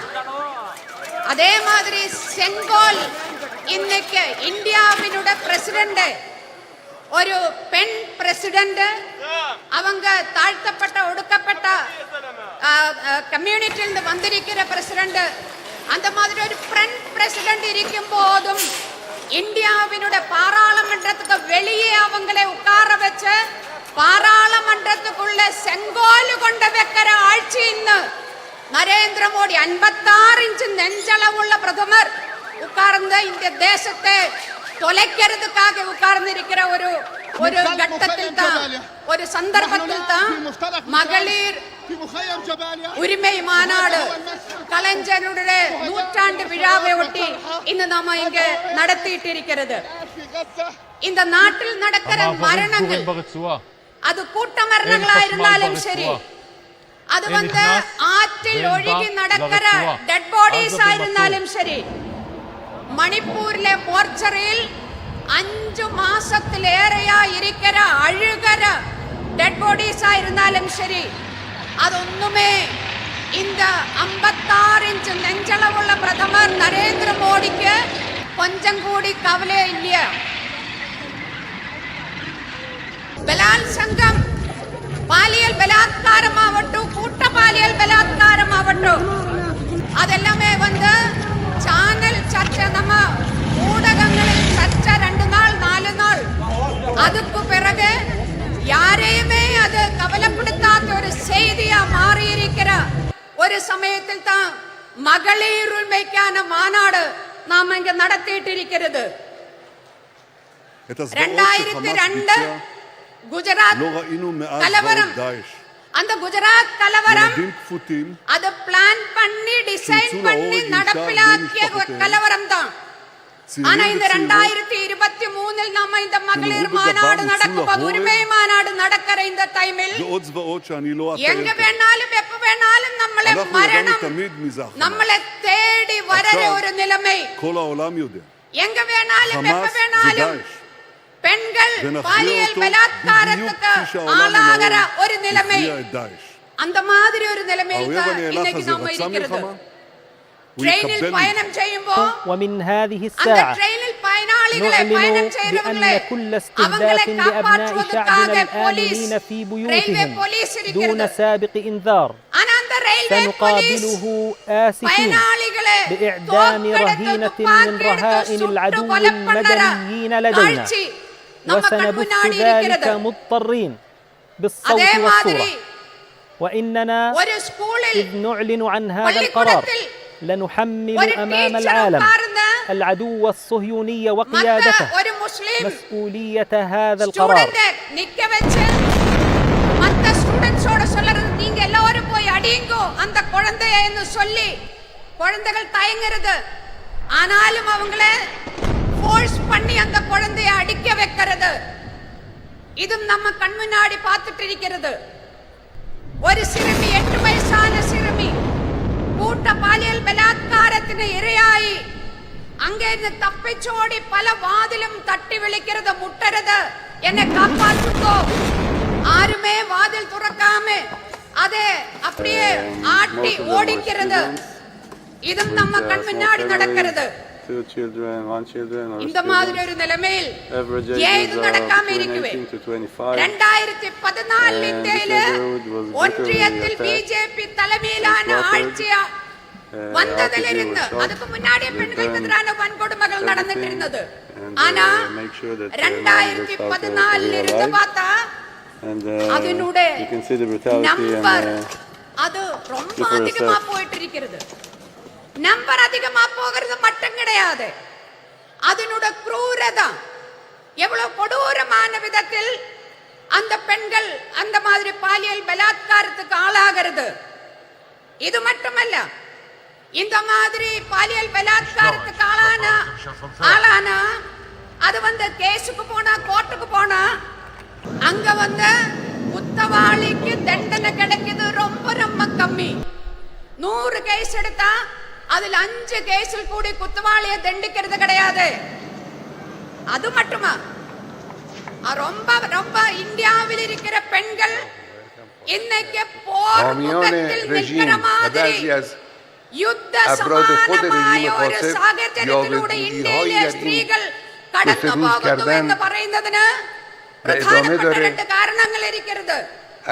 ഒന്ന്, ഇന്ത്യയിലെ நிறைய சட்டங்கள் இருக்கிறது பெண்களை காப்பாற்றுவதற்காக, பெண்களுடைய உரிமையை உறப்பு கொடுக்கிறதுக்காக, பெண்களை எல்லா விதமான கொடூரங்களிலும் காப்பாற்றுவதற்காக சட்டங்கள். எந்த சட்டமும் சும்மா ஏதாச்சும் இந்த நரேந்திர மோடி கொண்டு தந்தது கிடையாது. இந்தியாவிலே பெண்கள் போராடி அவங்களுடைய டெட் பாடி மேல அவங்களுடைய ரத்தத்தின் மேல நின்னுதான் நிறைய சட்டங்கள் இந்தியாவினோட பாராளுமன்றம் பாஸ் ஆக்கியது. என்ன வருது இன்னைக்கு அந்த சட்டங்கள்? அங்கே குஜராத்தில் பில்கிஸ் பானு, இந்த பில்கிஸ் பானுவிനെ பற்றி நான் നിങ്ങളോടെല്ലാം சொல்ல வேண்டிய அவசியம் கிடையாது. பில்கிஸ் பானுவிനെ அவளுடைய குடும்பத்திலே மற்ற பெண்களை கூட்ட பாலியல் பலாத்காரம் பண்ணி அவங்களை கொலை பண்ணிய அந்த கொடும் குற்றவாளிகள் அவங்களில் ஜெயிலில் இருந்தது. இந்தியா வந்து 56 ഇഞ്ചുകാരൻ പ്രധാനമന്ത്രിയുടെ തലമയിൽ 75 ആണ്ട് சுதந்திர தின விழா நம்ம செலிப்ரேட் பண்ணியிருக்கும் போது, இந்தியாவில ஜனங்கள் செலிப்ரேட் பண்ணியிருக்கும் போது, இந்தியாவினுடைய பிரதமர் நரேந்திர மோடி செங்கோட்டையில் இருந்து பேசிட்டு இருக்கும் போது, அதே நேரத்தில் குஜராத்தில் இருந்த அந்த கொடும் குற்றவாளிகளை, ஜெயிலில் இருந்த அந்த குற்றவாளிகளை அப்படியே ஜெயில் துறந்து விட நீங்கள் எல்லாம் போயிடுங்கோ என்ன சொன்னது? சன்ஸ்காரி பிராமின், அவங்களெல்லாம் பயங்கரமான பிராமின்ஸ். பிராமணை வந்து ஜெயிலில் வச்சா கொடும் பாவம், அதனால அவங்களை விடுவிக்கிறேன் அப்படின்னு சொல்லி பில்கிஸ் பானுவினை அவளுடைய குடும்பத்தை அழிச்ச, அந்த பெண்களை கற்பழிச்ச அந்த கொடும் குற்றவாளிகளை ஜெயில்னு ஃப்ரீயா விடுறது. அது என்ன அர்த்தம்? அதுக்கு அர்த்தம், அதனுடைய அர்த்தம் என்ன சொன்னா, இந்தியாவில் இருக்கிற அத்தனை சட்டங்களும் பெண்களுக்கான, பெண்களுடைய உரிமைக்கான அத்தனை சட்டங்களும் அதுக்கு எந்த அர்த்தமும் இல்லாத போகிறது. 2014 ഞാൻ முடிக்கிறேன். 2014 இருந்து ഇന്ന് വരേക്കും RSSனால் நயிக்கப்படுന്ന பாசிச அரசாங்கம், மத்திய அரசாங்கம், ஒன்றிய அரசாங்கம், அது வந்து பெண்களை ஏமாற்றித்தான் இன்னைக்கு ஆட்சியில் அமர்ந்திருக்கிறது. என்ன சொன்னான்னு எனக்கு முன்னாடி பேசியது, பேட்டி பச்சாவோ பேட்டி படாவோ அதெல்லாம் நான் சொல்றதில்ல. இப்ப என்ன கடைசியில வந்து பெண்களுக்கு இடஒதுக்கீடு சட்டம் பாஸ் பண்ணி இருக்கிறது. இந்த பேப்பர்ல சக்கரை எழுதி வைக்கிறது, சக்கரை, அப்புறம் கட்டன் சாயை எடுத்து நான் குடிக்கிறது. அந்த கட்டன் சாயில விலைவாசினால சக்கரை கிடையாது. இன்னைக்கு சென்டர் அங்க இருந்த சக்கரை கொடுக்கறது கிடையாது. இங்க தமிழ்நாட்டுல சக்கரை கொடுக்கறது என்னன்னு தெரியல எனக்கு. ஆனா இங்க கட்டன் சாய் இப்படி பார்த்து, அல்ல சாரி, இந்த பேப்பர்ல சக்கரை எழுதி இருக்கிறது இப்படி ஒரு முறை பார்த்து கட்டன் சாய குடிச்சா மதுரைக்குமா இனிப்பாயிருக்குமா? அதே மாதிரிதான் ஏட்டிலே முக்கிலே பசு புல்லு தின்ன மாட்டே. மகளிருக்கு இடஒதுக்கீடு சட்டம் சொல்லி பாஸ் பண்ணி இது தெய்வம் நரேந்திர மோடி. ஆனா இதை எப்ப அமல்படுத்துவேன்? ஏதாச்சும் சொல்லி இருக்கிறதா? இன்னைக்கு அமல்படுத்துறதா? நாளைக்கு அமல்படுத்துறதா? 2024 அமல்படுத்துறதா? எதுவுமே சொல்லிருதில்ல. நரேந்திர மோடியோட வாழ்வில இது பார்க்க முடியுமா? என்னன்னே சொல்றதில்ல. பெண்களை ஏமாற்றி ஆட்சியில் அமர்ந்திருக்கிற நரேந்திர மோடி அரசாங்கத்தை ஒழிச்சு கட்டுறதுக்காக கலைஞர்ல இருந்த இந்த நாட்டில் பெண்களுக்கான யார் யாரு என்ன உரிமைகள் வாங்கி தந்ததோ அத்தனை உரிமைகளையும் காப்பாற்றுவதற்காக இந்தியாவினுடைய அரசியல் சாசன சட்டத்தை, இந்தியாவினுடைய ஜனநாயகத்தை, இந்தியாவினுடைய மத சார்பன்மையை காப்பாற்றுவதற்காக நாம் எல்லோரும் இப்படி எந்த ஜாதி எந்த மதம் என்று தெரியாம அது பார்க்காம நம்ம எல்லோரும் இப்படி அமர்ந்திருக்கிறது. அந்த மாதிரி நாளைக்கும் நமக்கு எல்லோருக்கும் சேர்ந்து அமர்ந்திருக்கிறதுக்காக, இந்தியை காப்பாற்றுவதற்காக, நம்மளை நாமே காப்பாற்றுவதற்காக இந்த மாநாடு நரேந்திர மோடி ஆட்சியினுடைய முற்றுப்புள்ளி வைக்கிற மாநாடா மாற வேண்டதா இருக்குன்னு சொல்லி விடைபெறுகிறேன். நன்றி, வணக்கம். இன்குலாப் சிந்தாபாத். சிறப்புரையாற்றியமைக்கு நன்றி அம்மா. தேர்ந்த அரசியல்வாதியும் ஒப்பற்ற போராளியுமான தேசியவாத காங்கிரஸ் கட்சியின் செயல் தலைவர் நாடாளுமன்ற உறுப்பினர் திருமிகு சுப்ரியா சூலே அவர்களை சிறப்புரையாற்ற அன்புடன் அழைக்கிறோம்.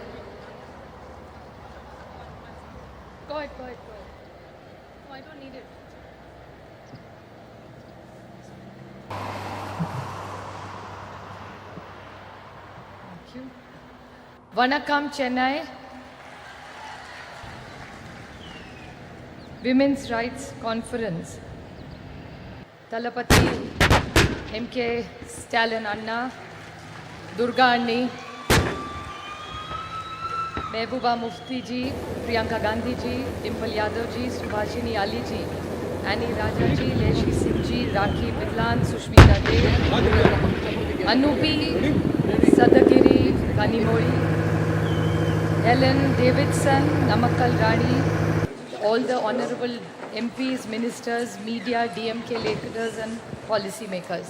Thank you, press. I thank the DMK for hosting this most wonderful event today. Thank you. When I stand here, I must, when I start my speech, pay great honors and respect to Periyar, Annadurai, Kalingnar, Karunanidhi ji on his centenary year, Chhatrapati Shivaji Shahu Phule Ambedkar, which is the legacy and a very special moment. Sena Tamila Enuma Bodinile Imbatetan Vanda Payuda Kadanile. What I have been told this means is Tamil is a very sweet language and it's like sweet honey when you get. So Tamil, which is a beautiful language, which I fortunately in Parliament am surrounded by DMK. There is Baluji, our leader, who sits in the front. Sonia ji, who sits in the front. Then I have Raja, I have Daya, I have all Sumati, my friend, who sits right behind me, Jyoti Mani. I have all my other friends. I was listing them out. Shabir, who sits right next to me. My younger brother, who's sitting right next to you. All of them. Karti Chidambaram. So sometimes I'm confused whether I'm in NCP or I'm in DMK because I'm surrounded only by DMK. And I'm going to request Stalin Anna that we are fighting for our party and symbol in Maharashtra. So if Maharashtra doesn't get a ticket, I know one ticket I will get is from DMK in Tamil Nadu. But it's really wonderful to be here because Tamil Nadu has a rich legacy. It's a state which has done social justice. The state which I come from, of Shahu Phule Ambedkar's, you have the same rich legacy of Periyar, Annadurai and of Karunanidhi ji. So we feel very proud and I was very blessed and lucky to meet Karunanidhi ji whenever he came to Delhi. So I had the opportunity to take his blessings and learn few things and the opportunity to work with his children who have such a big legacy of the DMK party. So it's an honor for us to be here. And the beauty of DMK and Tamil Nadu is that here I asked somebody today before coming here, what are the few things the Tamilian pride is? They said our pride is of social justice. We are proud of our language. There is no caste, no religion. It's only our language which fills us together. And I would like to tell Talapati Stalin Anna one thing. That's one thing that the entire DMK in India's parliament stands for, is their proud Tamil legacy that they're proud of. Whatever issues are raised, always Honorable Balaji is always leading, be it the MBBS exam, he's always first leading and fighting with the BJP. He's always fighting, no forcing Hindi on us. We are proud Tamilians, we like our language. Hindi is welcome, English is welcome, but you cannot take the Tamil away from the Tamilians. So I think it's a very proud community with a rich legacy. And there is one most big contribution which you all have done, which Kalinga has done, is they have not only taken Tamil language ahead, but even the technical words in schools used were started by Kalinga. So there are technical language. So you have really brought it down to the basics. So you all are really proud of your language. And it's so wonderful to see that there is no caste, no religion, it's only what unites Tamil Nadu is the love for their language. So the way you are proud Tamilians, I am a proud Maharashtrian who has a lot of pride. And right now the way the invasion from Delhi, that I call Adrushya Shakti, means it's an invisible power of Delhi which is attacking the cooperative federalism of this country. The way Tamil Nadu is fighting, so are we fighting in Maharashtra, and unitedly Tamil Nadu and Maharashtra will make sure that nobody will go against our cooperative federalism and take away our rights from us. I would like to quote Kanimozhi ji has orchestrated this most beautiful evening and a special session for all of us. But she's lucky to have the complete great legacy since 1929 in Chengapolpet. There was Periyar who did the first women's conference of self-respect conference, which Periyar started and I think led this entire country. And I would like to compliment Talapati Stalin Anna for this most wonderful thing which his father did. And I think it's wonderful that the son takes the legacy of the Samavat Puranam, which every woman who left together. And not that she just lived together, the house is not in the husband's name, the house is in the woman and the wife's name. So I really compliment this for this wonderful work that they have done. And this conference is about women. I don't look at myself as a woman MP. I'm a member of parliament. But I would definitely like to put something on record which actually I would not like to call my friend Kanimozhi a victim. But this time when the speeches started about the women's reservation bill, Kanimozhi, which actually means sweet language, and she's exactly sweet language.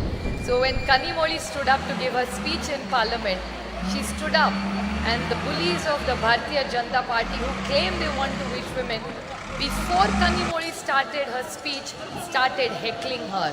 And I must say the entire DMK team with the entire NCP, we fought. They are 300, we are only 100. But I'm sure Sumati, Baluji, Daya, Raja, all of us who were there, Kadir, you were there, we all shot those 300 BJP men down because we felt that Kanimozhi was fighting for the rights of every woman of the state. And she, in a most articulate way, put up the points of the DMK. So I really congratulate her for all the efforts that she has done. Well, Tamil Nadu and Maharashtra have a deep relationship. For me personally, Tamil Nadu is very, very special. For the reason that my youngest sister Ashwini is married to a Tamil boy. And my brother-in-law, is born in a place called Erode. And she's more Tamilian than most Tamilians. She has the most beautiful thali that she wears. And all the women in our family now started wearing thali because of my sister who's married in Chennai. So we have a deep connection of architecture, food, saris, textiles, jewelry, music, dance. من كل فصائل المقاومة في فلسطين.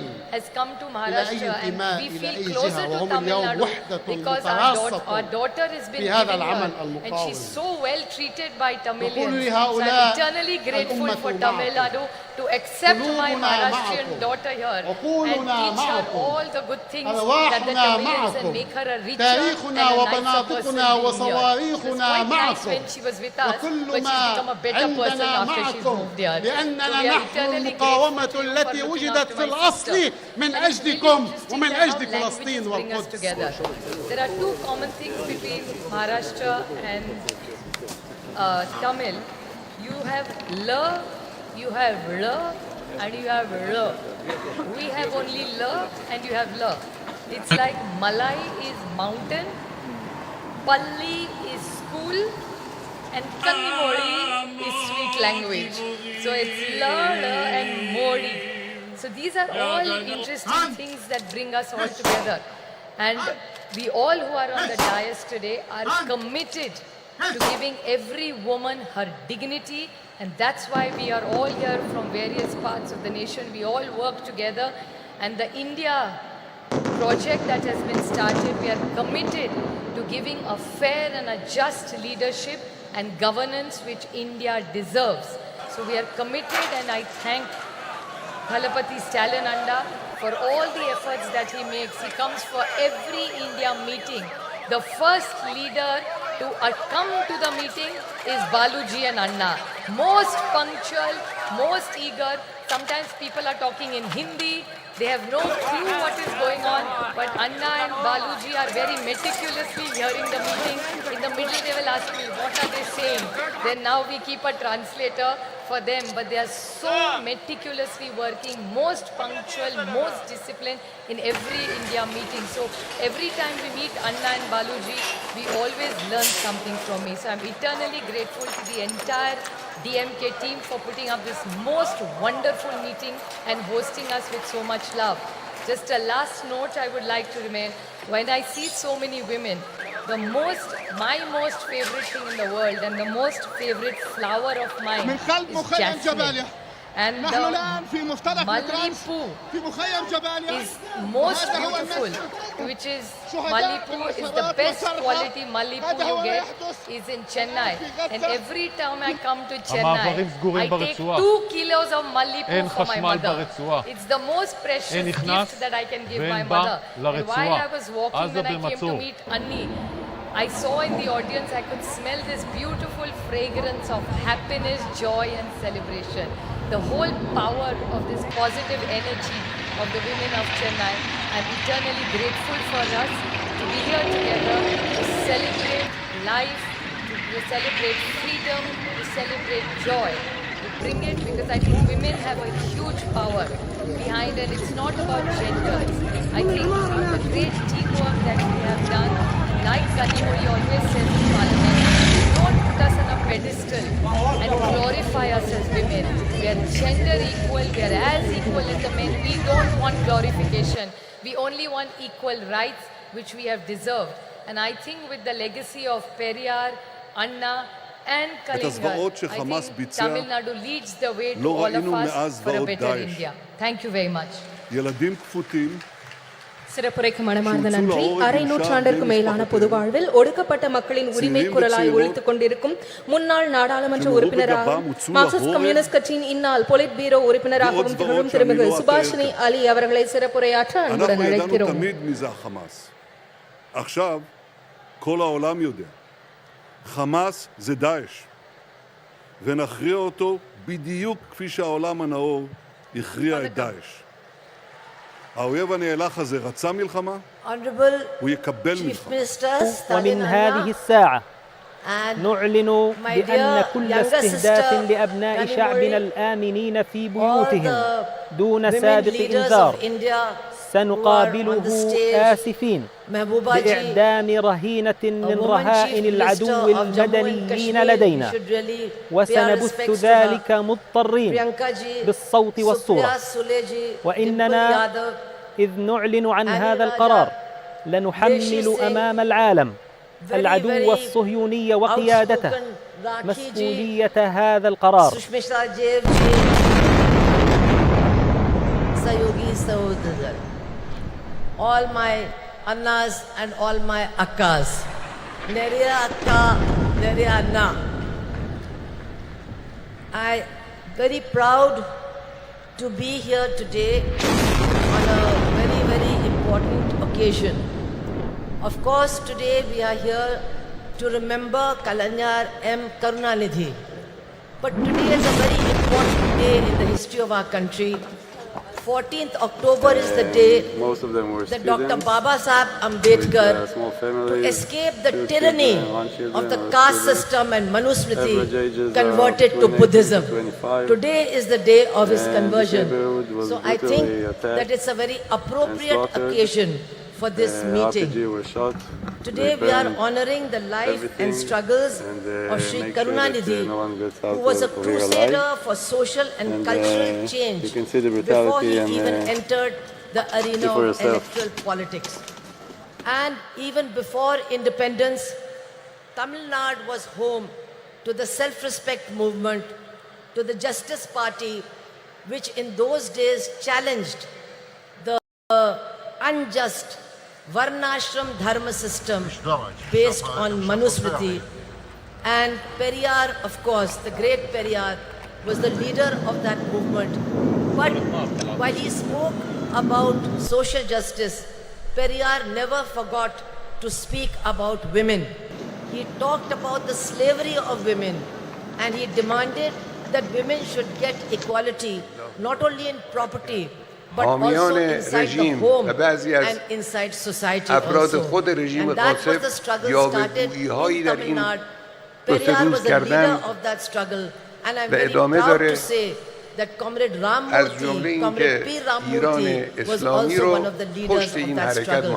That is the struggle from which Karunanidhi ji emerged. He was a writer, he was a poet, he was a script writer, he was a great journalist, he was a great orator. And after 1965, when the big anti-Hindi agitation took place in Chennai, and I was a witness to that because I was a student in Chennai. And I'm happy to tell you, I was the only Hindi-speaking person who was also supporting that movement in Tamil Nadu. And it was that movement which changed the politics of Tamil Nadu. And the DMK, people like the Karunanidhi ji, they won not only the hearts and minds of the Tamil people, but also their votes. And very soon he became Chief Minister of Tamil Nadu, and he tried to translate the principles of the movement to which he belonged into government policy, which is not easy. He ensured equal property rights for women. He gave women in Tamil Nadu access to education, to jobs, and also to nutrition. Women are the most hungry people in our country, and hungry people cannot function. Today, India is 111 on the hunger list of our country in the reign of Narendra Modi. But governments like Tamil Nadu, left government of Kerala have done a great service by trying to ensure that not a single woman and not a single child goes to sleep hungry. Their nutritional needs are taken care of. This is a great achievement. I would like to say that Karunanidhi ji, apart from the policies of his government, was always committed to social justice. He promoted self-respect marriages. He promoted rationalism, scientific thinking, and was constantly emphasizing that we must get rid of superstition and adopt scientific thinking. So many achievements are there. But I would like to say that we have to remember that social justice, gender justice, and economic justice are all intertwined with each other. One cannot be weakened if another one is promoted. All these battles have to be fought together, and only then will we be able to change our society. We have not yet succeeded in doing that. And today, actually, what we are witnessing is an onslaught by the Manuwadi forces against the struggle for progress, the struggle for justice, and the struggle for equality. We're surging additional military We must assistance understand to the who Israeli these Defense people Forces, are who are including ruling the ammunition, country. interceptors Their replenishing mentors Iron Dome, and we are moved the the U.S. RSS, carrier fleet who to the in Eastern Mediterranean, and we're sending 1949 more fighter declared, jets there in that we region. do not And accept made it this clear, constitution made it of clear Dr. Baba Saheb Ambedkar. the The RSS Iranians, declared that and be said, careful. we want to We're strong here, we're powerful create here, a society in this place, based now on in Varnashram Tel Aviv and Dharma, everywhere. based on Manusmriti. We will have a society based on that. And my dear sisters and brothers, for the last 9 years, that is what they have been doing. They have been trying to destroy the constitution and they have been trying to replace it with Manuwadi laws and Manuwadi implementation of laws. And it is women who have suffered the most. It is women who are facing the worst kind of terror and oppression, especially in BJP-ruled states. What is happening there, I cannot even describe to you. In Uttar Pradesh alone, in 8 months, there have been 2,000 rapes and 2,000 murders. This is a record in India, in the biggest state ruled by the BJP. And they are trying to change many things they have done. But a very dangerous thing that they are doing is they are trying to introduce a Manuvadi system of delivery of justice. What they are doing is that now the punishment will depend on the religion and the caste of the criminal and the religion and the caste of the victim. So that is why we see that on Independence Day, 15th of August, Narendra Modi's state of Gujarat releases mass murderers and mass rapists who have destroyed Balkis Banu's family, who killed her 2 children and raped her mother, raped her sister-in-law and killed the male members of her family. They were released on the 15th of August last year. We have seen that in Hathras in Uttar Pradesh, a Dalit girl who was gang raped, she was said to be a liar. The chief minister said she was a liar. When she died, her body was taken away by the police and burnt in the middle of the night. And the 4 people who were arrested, 3 of them have been released because they belong to the same caste as the chief minister of Uttar Pradesh, and the judge says there was no rape. We are seeing that a wrestler, the chief of the Wrestling Federation, who has been accused by the Delhi police of being a continuous sexual offender, he is sitting in that new building of parliament, and the BJP party, the government is not ready to take any action against him in spite of the struggle of the women wrestlers.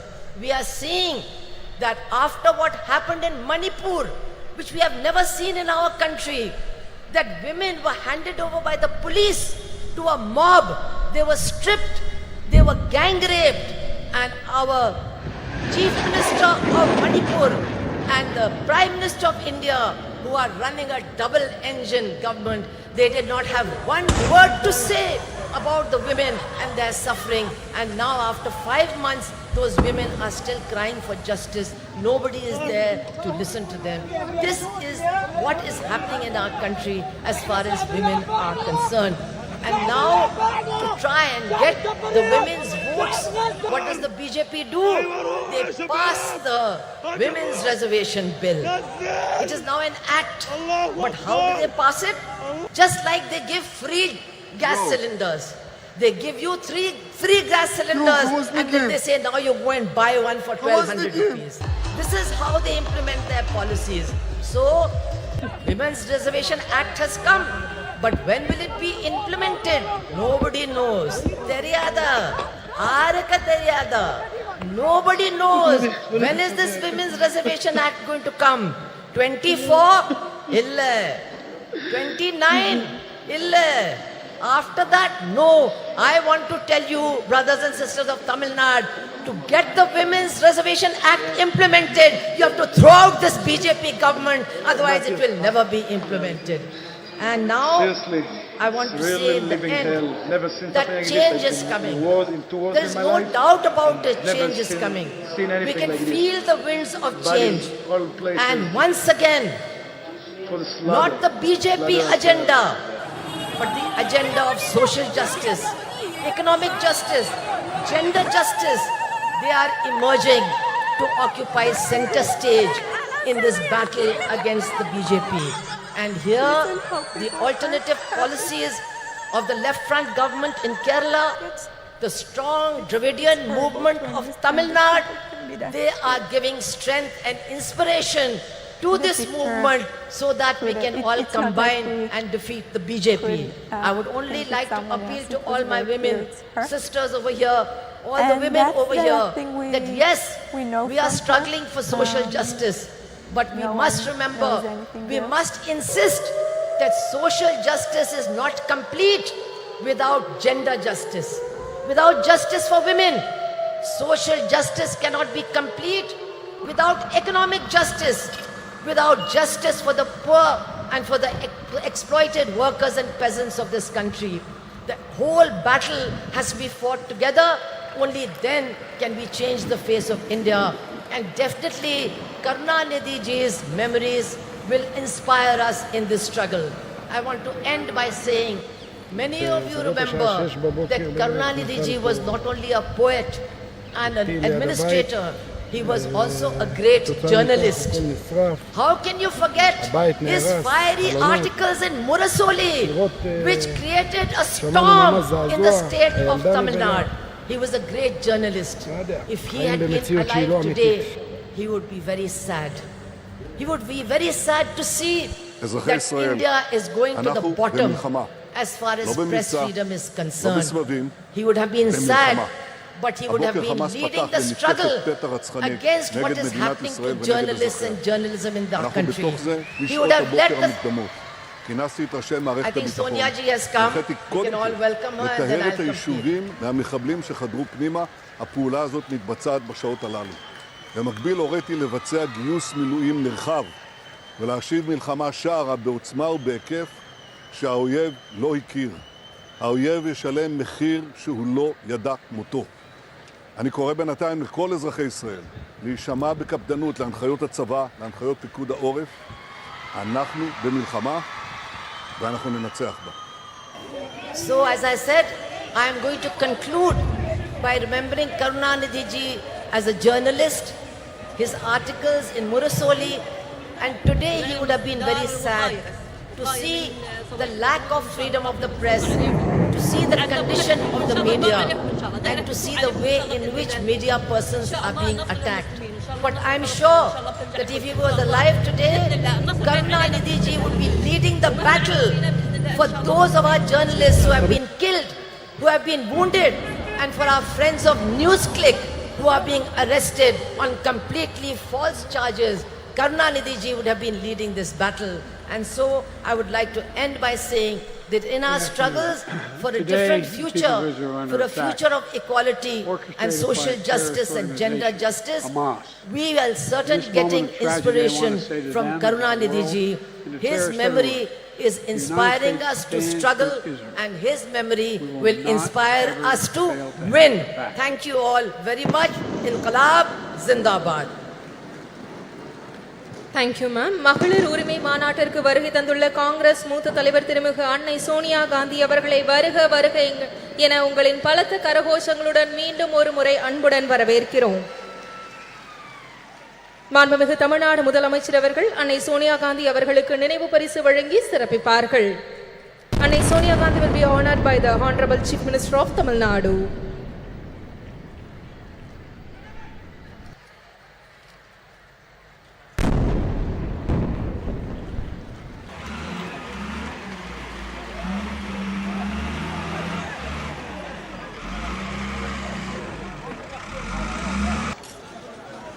திராவிட இயக்க பாதையில் விளிம்புநிலை மக்களுக்காக சமரசமின்றி பணியாற்றி வரும் திராவிட முன்னேற்ற கழகத்தின் துணை பொதுச் செயலாளர் நாடாளுமன்ற உறுப்பினர் திருமிகு கனிமொழி கருணாநிதி அவர்களை உரையாற்ற அன்புடன் அழைக்கிறோம்.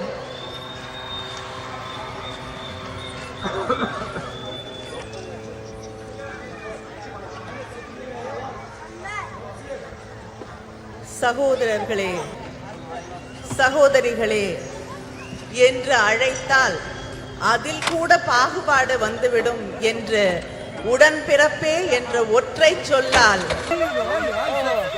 அந்த மந்திர சொல்லால் நம்மை எல்லாம் கட்டி போட்டு வைத்திருந்த தலைவர் கலைஞர் அவர்களுடைய நூற்றாண்டிலே தேசிய அளவிலான மகளிர் உரிமை மாநாட்டை நடத்தும் வாய்ப்பினை எனக்கும் மகளிர் அணி அவர்களுக்கும் அளித்து அது வெற்றி பெறுவதற்கு முழு முதல் காரணமாக இருக்கக்கூடிய நம்முடைய முதலமைச்சர் கழகத்தின் தலைவர் அண்ணன் தளபதி அவர்களே, a leader who stands with the oppressed, the downtrodden, marginalized, a beacon of strength and dignity and hope, Madam Sonia Gandhi. தலைவர் கலைஞர் அவர்கள் தியாக திருவிளக்கு என்று அன்போடு அழைத்த அன்னை அம்மையார் சோனியா காந்தி அவர்களே, இந்த நிகழ்ச்சி வெற்றி பெறுவதற்கான வாழ்த்துக்களோடு அமர்ந்திருக்கக்கூடிய கழகத்தின் பொதுச் செயலாளர் அவர்களே, பொருளாளர் அவர்களே, கூட்டணி இயக்கங்களை சார்ந்த தலைவர்களே,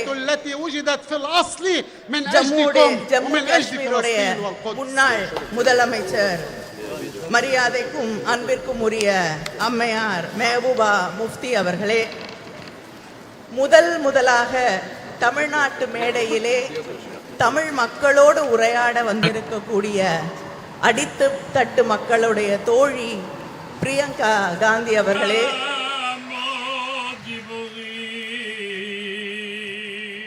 my friend and my sister, நாடாளுமன்றத்திலே எல்லோருடைய மரியாதையும் அன்பையும் பெற்றிருக்கக்கூடிய போராளி சுப்ரியா சூலே அவர்களே,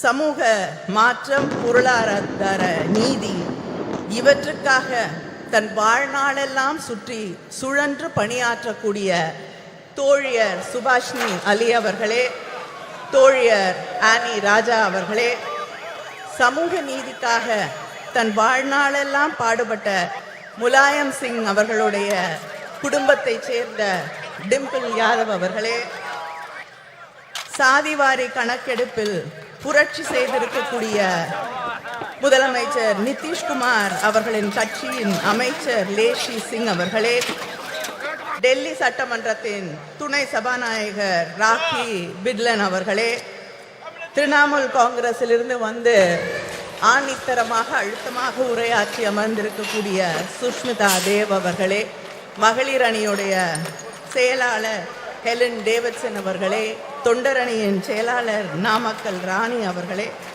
இந்த நிகழ்ச்சியிலே கலந்து கொண்டிருக்கக்கூடிய அமைச்சர் பெருமக்களே, மாவட்ட கழகத்தின் செயலாளர்களே, இந்த கூட்டம் இவ்வளவு வெற்றிகரமாக நடைபெறுவதற்கு அத்தனை உதவிகளையும் செய்து இந்த கூட்ட ஏற்பாடுகளை எல்லாம் முன்னின்று நடத்தி தந்திருக்கக்கூடிய அமைச்சர் மா சுப்பிரமணியம் அவர்களே, அமைச்சர் தாமு அன்பரசன் அவர்களே, இந்த நிகழ்ச்சியிலே லேட்டா வந்தாலும் லேட்டஸ்டா வந்து கலந்து கொண்டிருக்கக்கூடிய இளைஞரணியின் செயலாளர்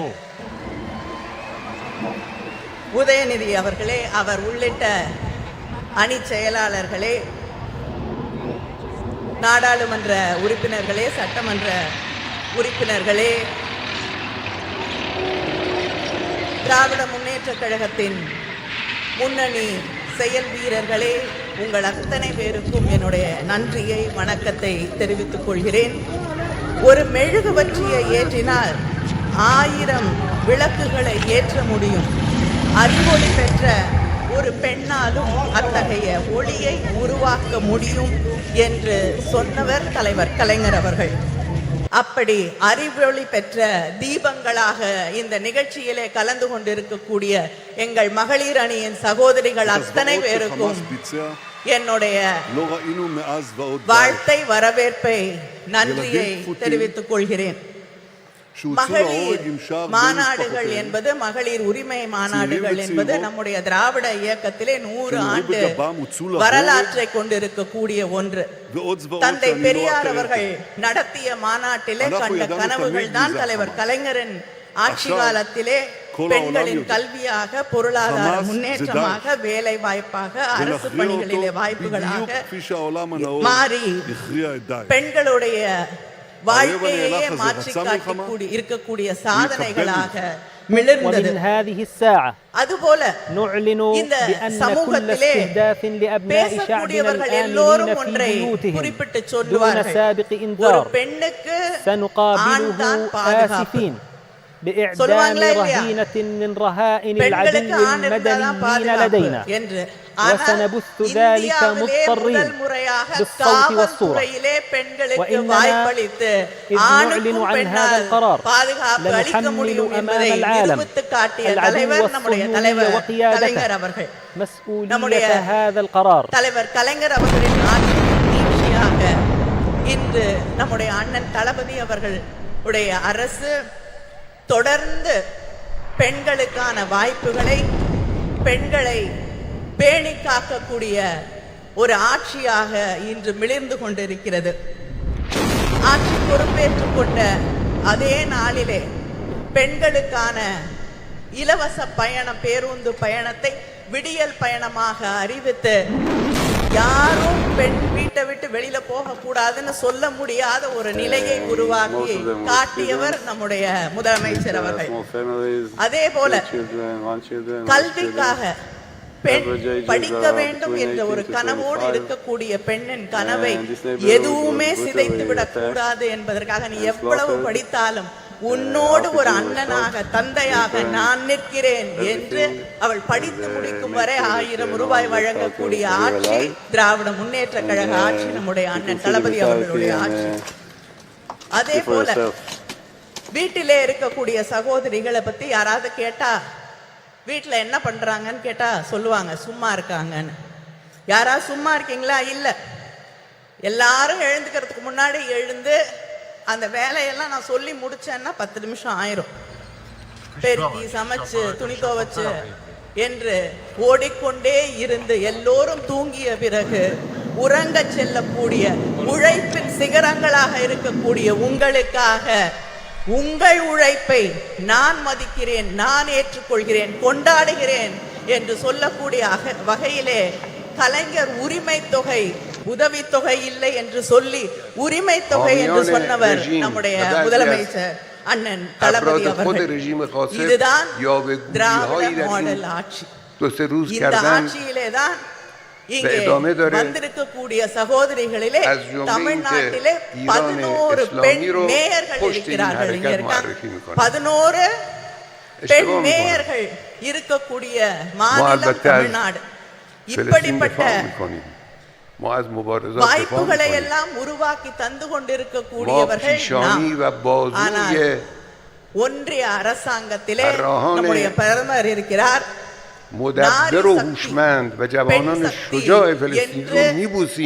சொல்லி பெருமையாக பேசுவார். அவருடைய உரையாடல்கள் எல்லாம் பெண் சக்தியை, நாரி சக்தியை நாங்கள் கொண்டாடுகிறோம் என்று பொய் புரட்டுகளை எல்லாம் சொல்லிக் கொண்டிருப்பார்கள்.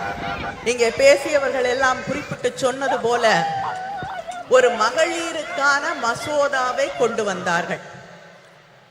யூபிஏ ஆட்சியிலே 2010 அம்மையார் சோனியா காந்தி அவர்கள் வலியுறுத்தலிலே நம்முடைய ஆதரவோடு மகளிர் மசோதா நிறைவேற்றப்பட்டது ராஜ்யசபாவில்.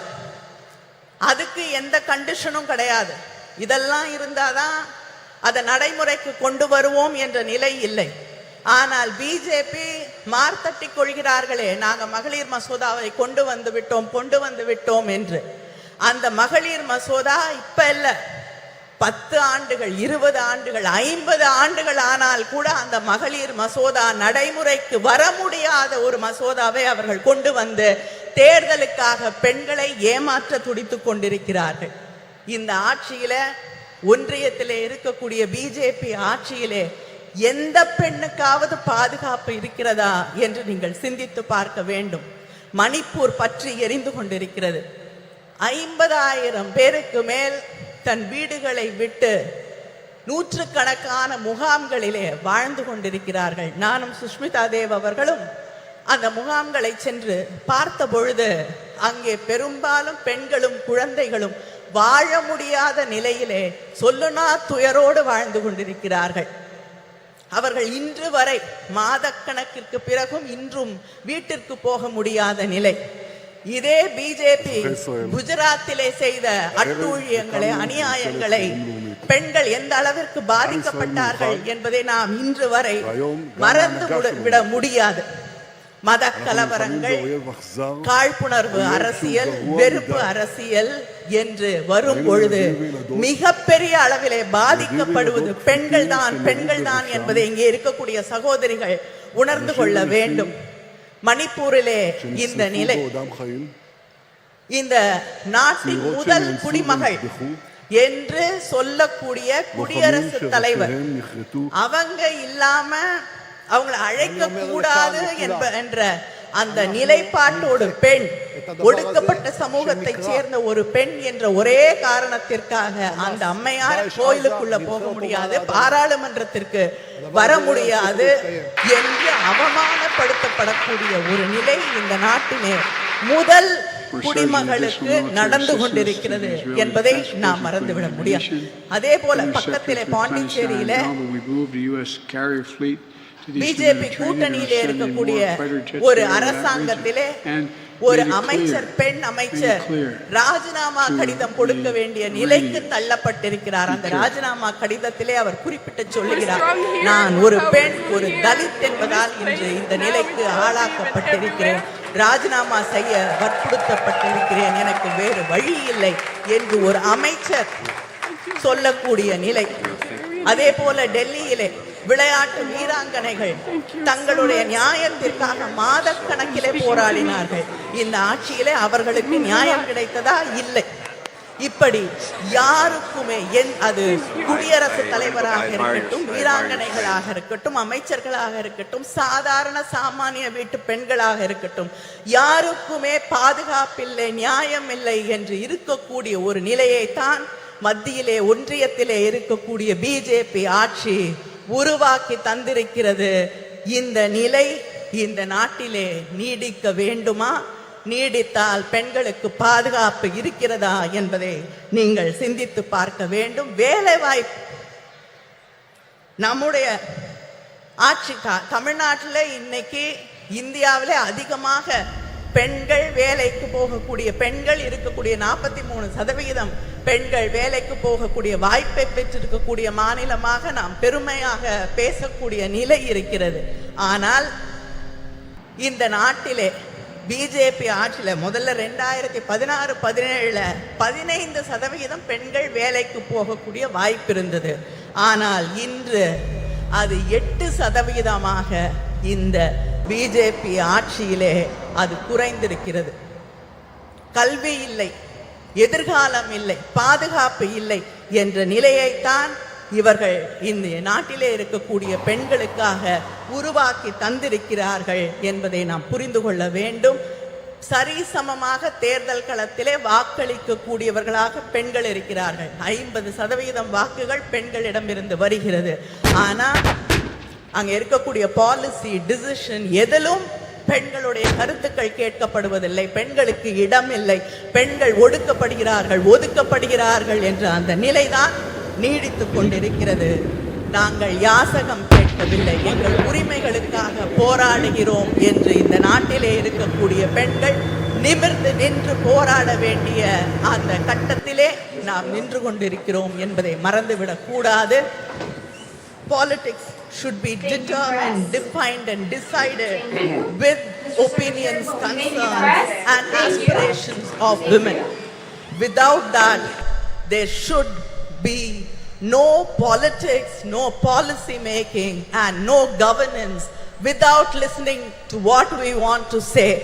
Let us come together, let us rewrite history and make sure there is justice.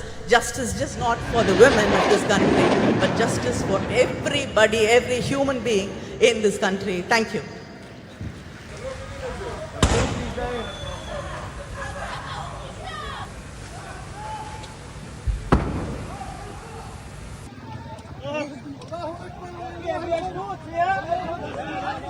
சிறப்புரைக்க மனமார்ந்த நன்றி.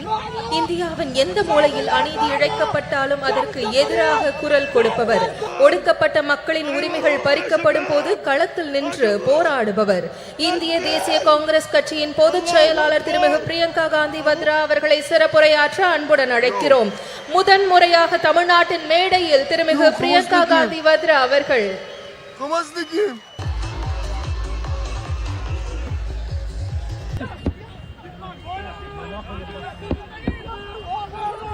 M.K. Stalin ji, Srimati Sonia Gandhi ji, Tirumati Kanimodi Karunanidhi ji, Srimati Mehbooba Mufti ji, Srimati Subhasini Ali ji, Srimati Supriya Sule ji, Srimati Leshi Singh ji, Srimati Ani Raja ji, Srimati Rakhi Midlan ji, Really living hell. Never seen something like this. I've been in wars, in 2 wars in my life, and never seen anything like this. Bodies all places. To commemorate the 100th birthday full slaughter. Of Thiru K. Karunanidhi and share the stage on this special meeting for women with all of you. 32 years ago, on the darkest night of my life, I first set foot on this land of Tamil Nadu. It's horrible to understand that people. I was here to collect my father's shattered body. It's not. I was 19 years old, and my mother it was very was just a few years younger than I am and that's today. the last thing we know from As the door of the plane opened, no one the night knows grabbed us else. and drew us in. But I was not afraid of it, because the worst thing I could have imagined had already happened. A few hours earlier, my father had been killed. I had walked towards my mother that night, knowing that the words I was to speak would break her heart. Yet I spoke them, and I watched as the light of happiness was extinguished from her eyes forever. We walked down the stairs of the plane onto the tarmac of Minambakam Airport Terminal, shocked and alone. Then suddenly, as if sent by the embarrassed gods who had failed us, a crowd of women dressed in blue saris surrounded us. They were ladies who worked at the airport. They held my mother in their arms and cried inconsolably with her, as if they were all my mothers, as if they too had lost their beloved. In those shared tears, a bond formed between my heart and the women of Tamil Nadu that I can neither explain nor ever release.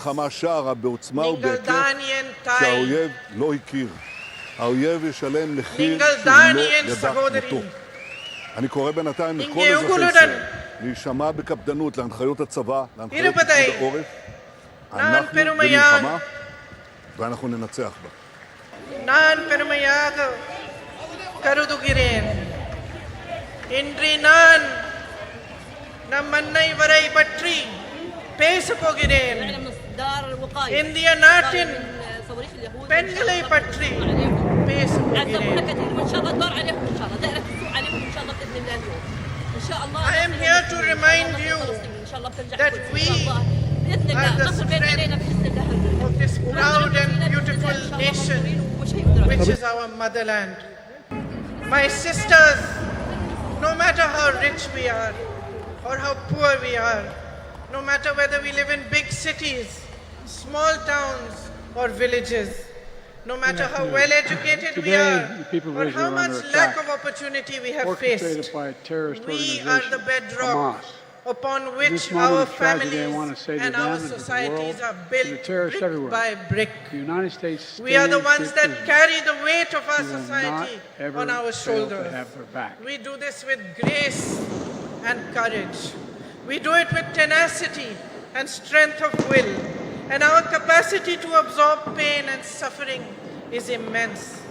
We are proud of these qualities which have been passed on in our bones through generations and generations of oppression. But my sisters, I am here to remind you that we are more than this. We are greater than our ability to bear suffering. We are the ones that nurture and hold, that give to our children and to all those around us unfailingly. We are the ones who teach courage, the ones who teach love. It is us who understand forgiveness and us who know how to fight fearlessly in the face of adversity. We are the workforce powering our nation forward, and we are the millions of young women aspiring towards a better future. We know how to rise from the darkest night to claim a new dawn. We have a light within each one of us that is capable of shining brighter than the sun. But that light has never been allowed the freedom and joy to shine in its fullness. It was almost 100 years ago that Gandhi Periyar asked, Peniyen, Adimayanal, why were women enslaved?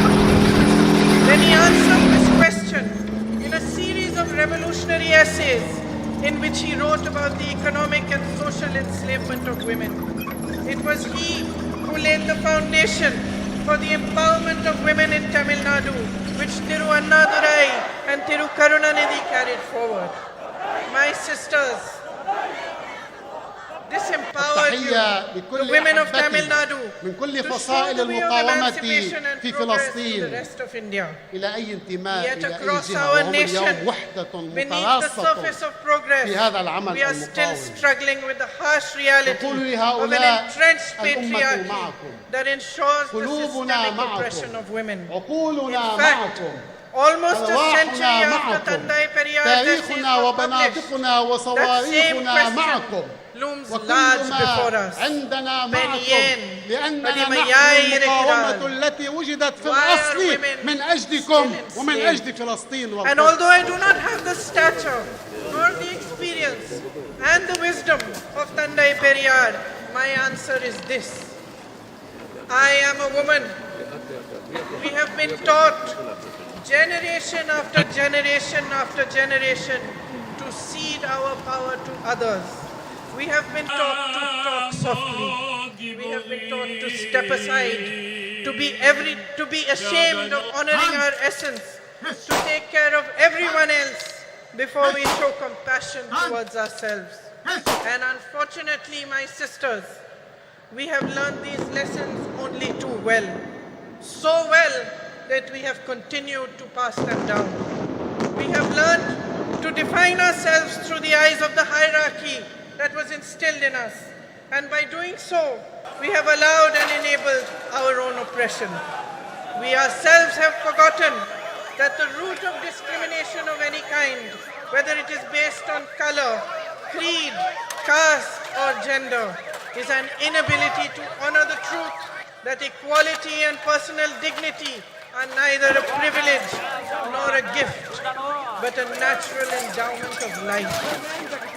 Today, there is much talk about empowerment, as every political party begins to realize that women can become a formidable collective force that shapes our nation's future. But they still look towards us with greed. Greed for votes and the greed to capture our power and use it to keep us down. On your behalf today, my sisters, I demand more. I demand that we own our power, on your behalf, I demand the immediate implementation of the Women's Reservation Bill. We, the women of India, have no more time to waste. It is our right to be counted in the political process. I demand that our worth is valued and respected as a political instrument for our own empowerment. I demand that we put an end to the glorification of our tolerance for injustices which are committed against us day after day after day. I demand the rejection of any system, societal, religious or political, which thrives on our oppression and forces us to collude with it. Every woman holds the right to express and embody her own power, and she should be free to exercise it. You are the essence of humanity. Each one of you, standing exactly where you are today, have the power to change your life, but only if you deeply understand the unbridled potential of your sisterhood. Only if you see in each other the great value of coming together, of helping and holding each other and rising in solidarity with one another. My sisters, nothing can hold back the power of women when we stand as one. We are half the population of this country, no less. It is for us to set the barriers of caste, religion, state, language and society aside.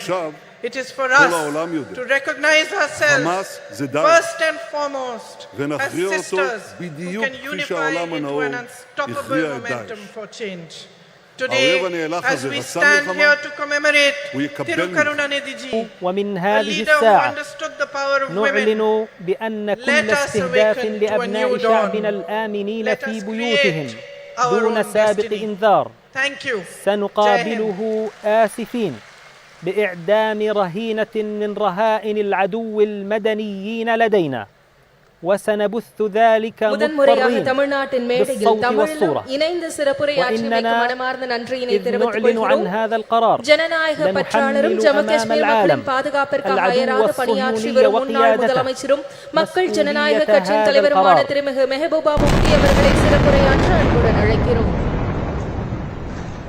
It is great pleasure to extend a warm invitation to Tiramihu Mehebuba Mufti to deliver her special address.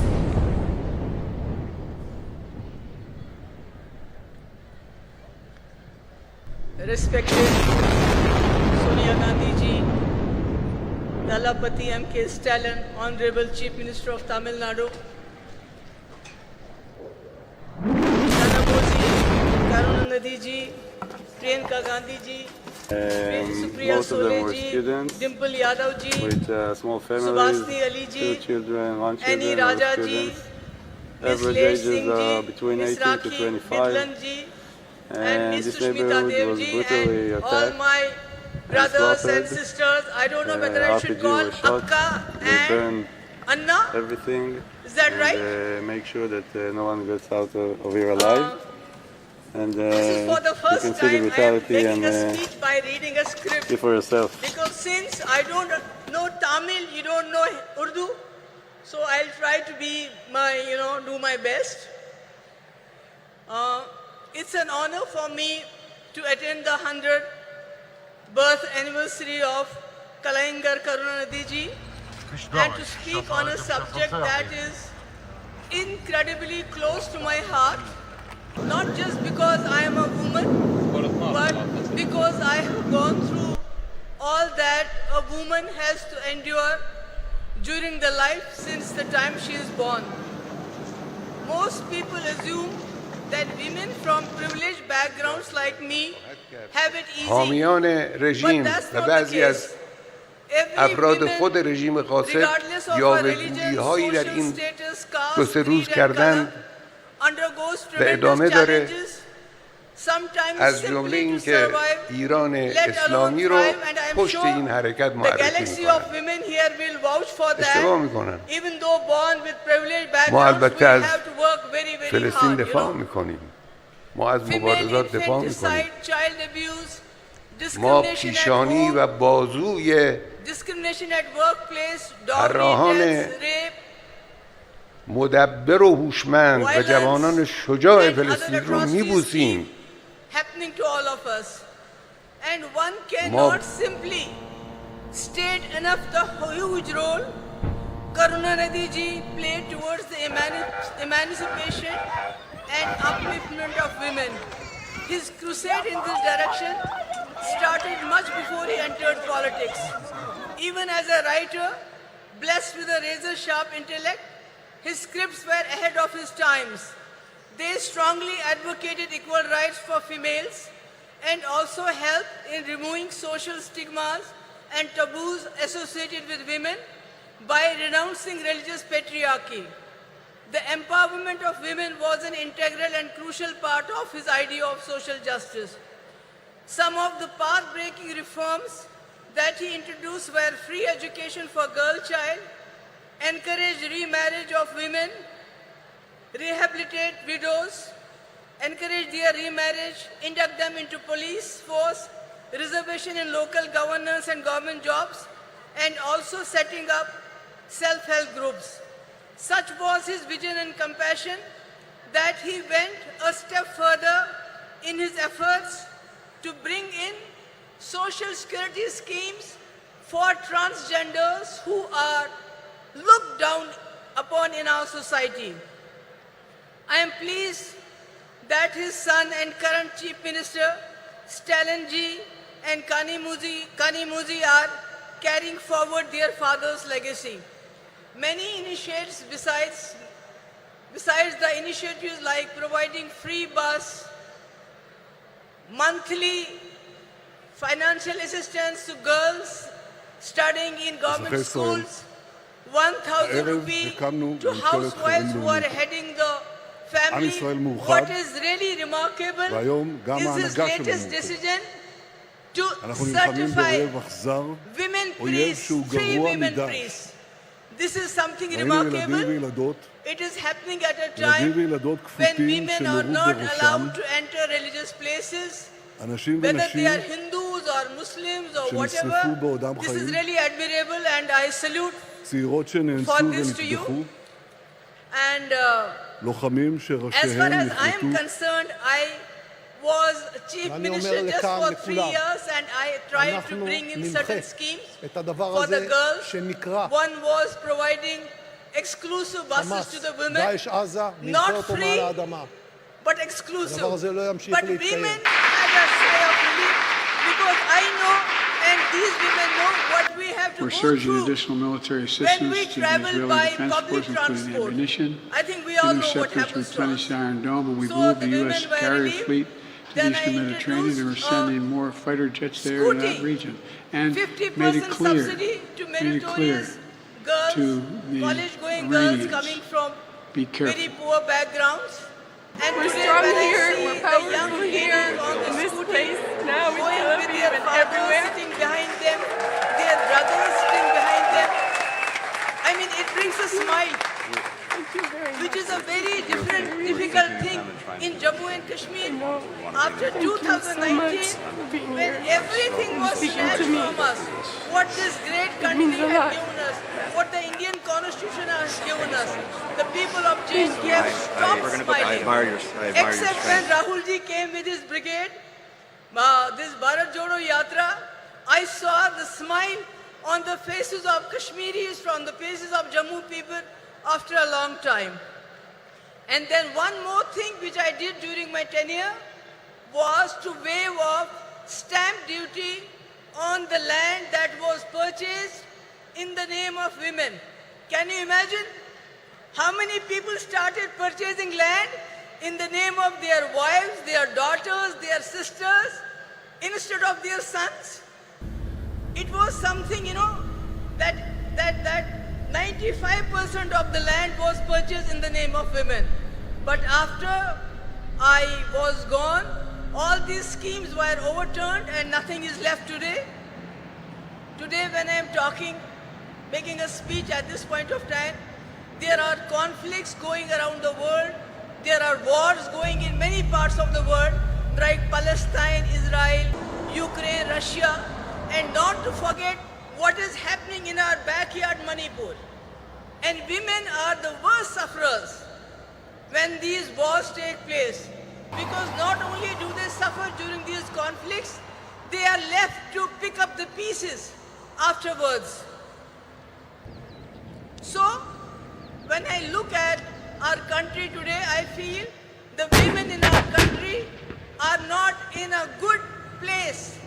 They are suffering because the government and the center, the economy is going down, the inflation is going up, unemployment is going up, everything is breaking the backbone of the housewife who has to make the two ends meet. She has to provide for the family, and to add to all this, the government and the center, which has failed to fulfill the promises they had made. During UPA, there was 450 rupees per cylinder. Now it is 1200 rupees. Petrol has gone 100 rupees above. Who is suffering the most? The housewife. And to add to all of this, the present government, the Modi government, is trying to divert the attention from all these problems by their sinister design of injecting hatred, venom into the society through the youngsters of the poorest of poor. These poor boys are encouraged, they are provoked to lynch the people of other communities.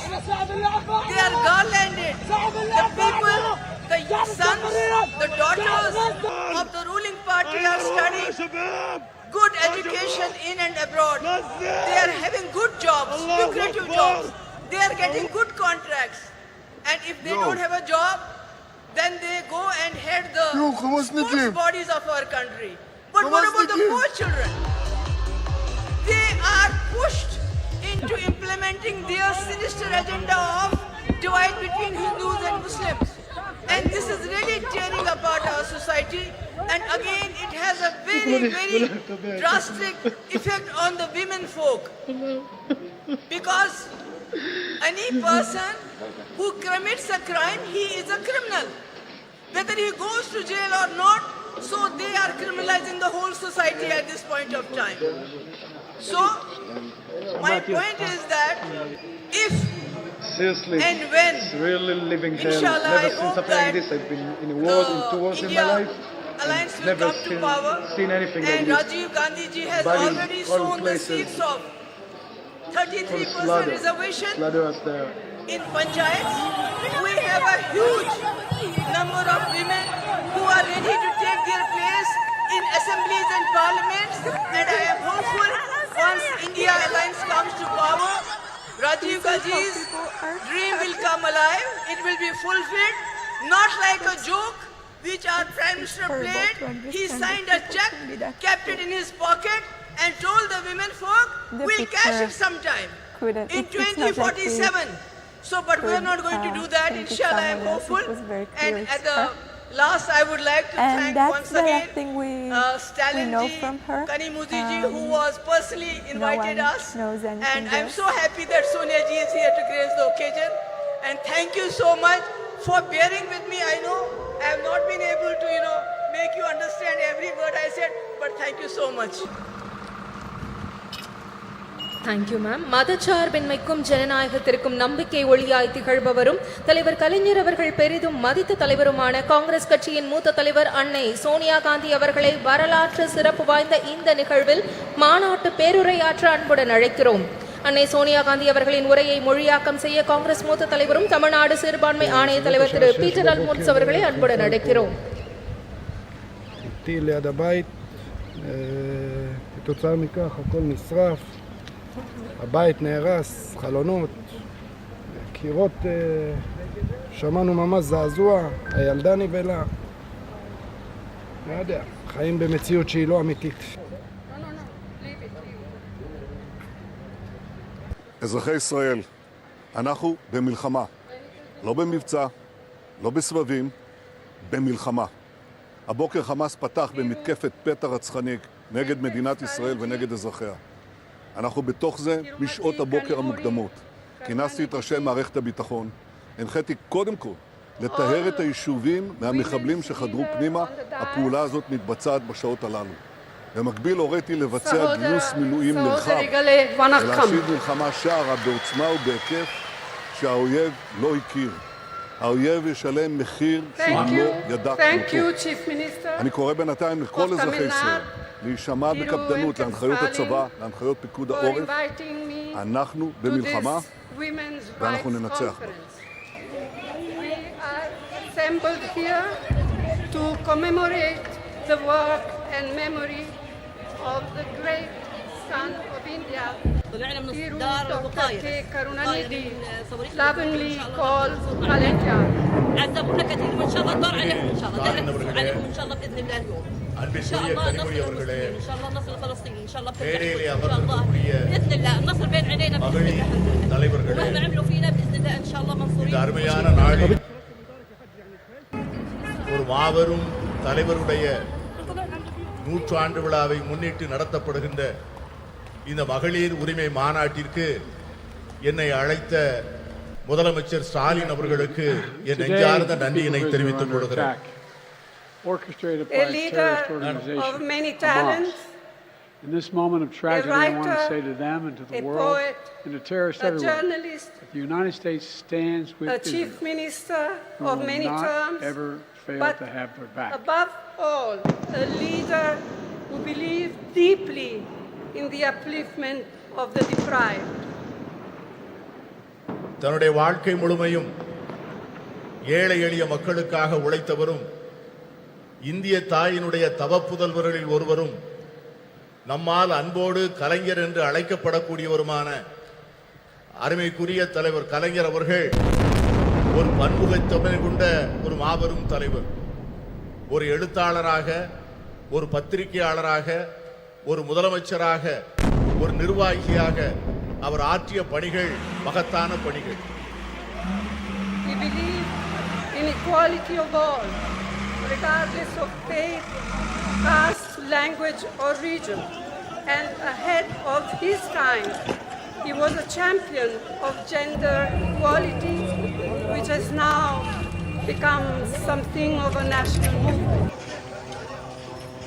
மாநிலம், மொழி, சாதி, மத நம்பிக்கை இவற்றிற்கெல்லாம் அப்பாற்பட்டு எல்லோரையும் சமத்துவமாக பார்க்கக்கூடிய ஒரு அருமையான தத்துவத்திலே அவர் நம்பிக்கை கொண்டிருந்தார்.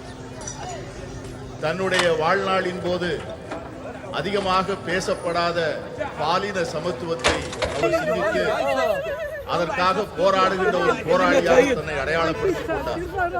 இன்று அது ஒரு தேசிய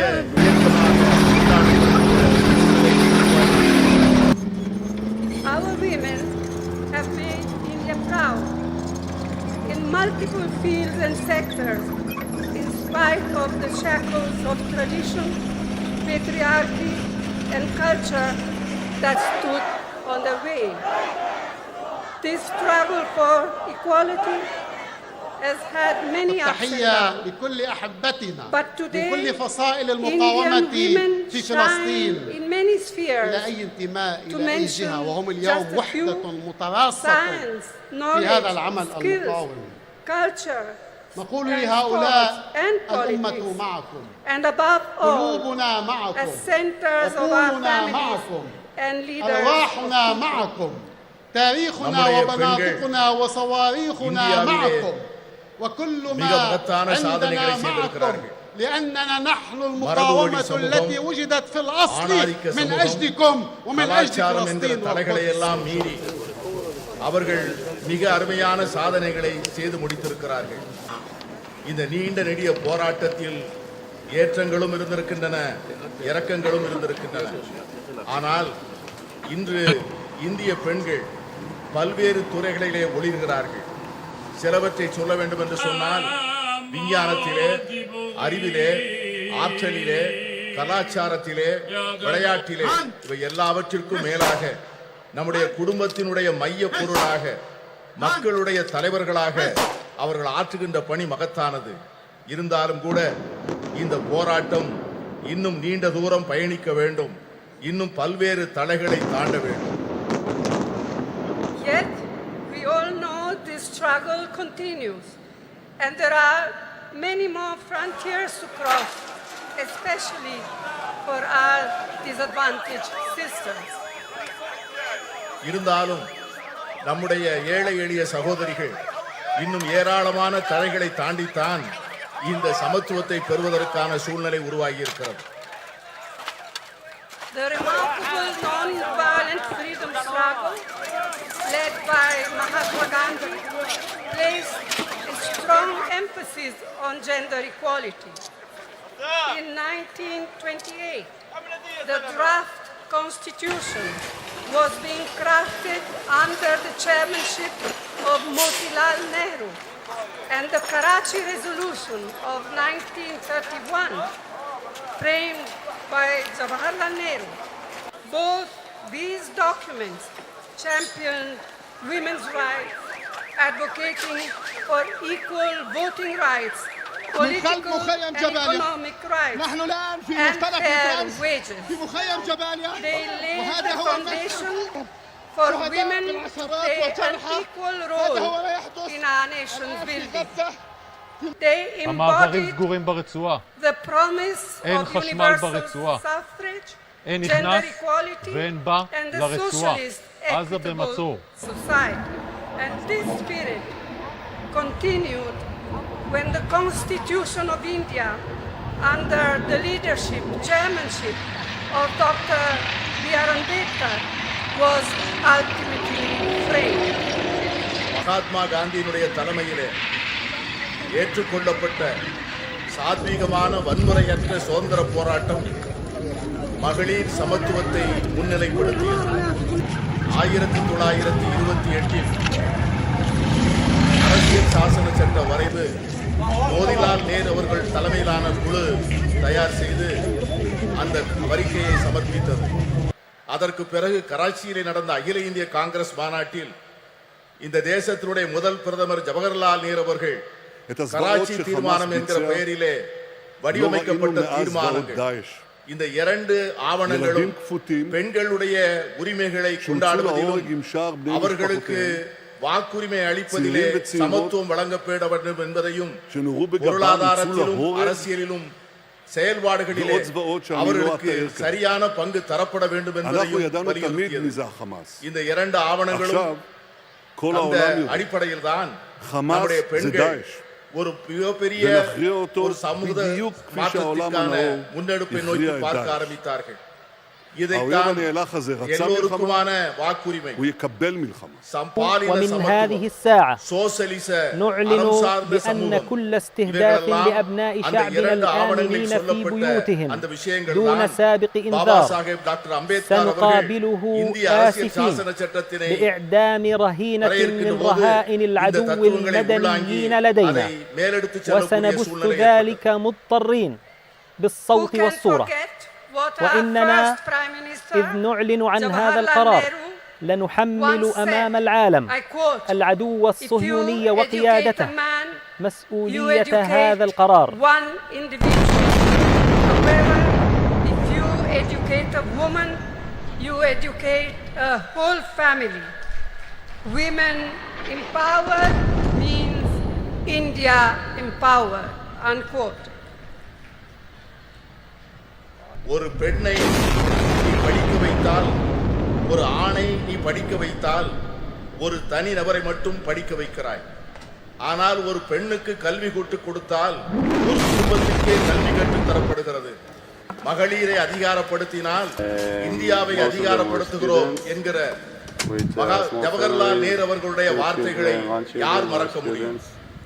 Average ages are between 18 to 25. Ever forget the inspiring role Indiramma in showing how a woman can lead with strength, ability and leadership, combined with a deep sensitivity to the abolition of poverty. See for yourself. அன்னை இந்திரா காந்தி அவர்கள் காண்பித்த தலைமைத்துவம், அவர்கள் காண்பித்த ஆற்றல், அவர்கள் காட்டிய வழிகாட்டுதல் ஒரு பெண் எப்படி தலைமையேற்று செயல்பட முடியும் என்பதற்கான மிகப்பெரிய எடுத்துக்காட்டு. ஏழை எளிய மக்களுக்கான நல்வாழ்வை அளிப்பதற்கும் வறுமையை ஒழிக்க வேண்டும் என்கிற அர்ப்பணிப்போடும் அவர்கள் ஆற்றிய பணியை யாரும் மறக்க முடியாது. Rajiv ji, as we all know, brought in the historic 33% reservation for women in Panchayati Raj and local self-governments. This حامیان رژیم و بعضی از افراد خود رژیم غاصب یاوه‌گویی‌هایی در این 2-3 روز کردند و ادامه داره، از جمله این که ایران اسلامی رو پشت این حرکت معرفی می‌کنند. اشتباه می‌کنند. ما البته از فلسطین دفاع می‌کنیم، ما از مبارزات دفاع می‌کنیم، ஒரு மிகப்பெரிய மாற்றத்தை ما ஏற்படுத்தி پیشانی و பெண்களுக்கு தலைமை بازوی பொறுப்புகளை அளித்து ஒரு பெரிய சமூக புரட்சிக்கு வித்திடுகின்ற மிகப்பெரிய مدبر و هوشمند و جوانان شجاع فلسطین رو میبوسیم. towards the reservation on a similar 1/3 of seats in the Lok Sabha, which the Indian National Congress has pioneered in Parliament and outside. Rajiv Gandhi அவர்கள் ஏற்படுத்தி கொடுத்த 33 விழுக்காடு இடஒதுக்கீடு தான் இன்று பாராளுமன்றத்திலே மகளிருக்கு 33 விழுக்காடு இடம் ஒதுக்கப்பட வேண்டும் என்கிற சட்டத்தினுடைய முன்னெடுப்பாக அமைந்தது.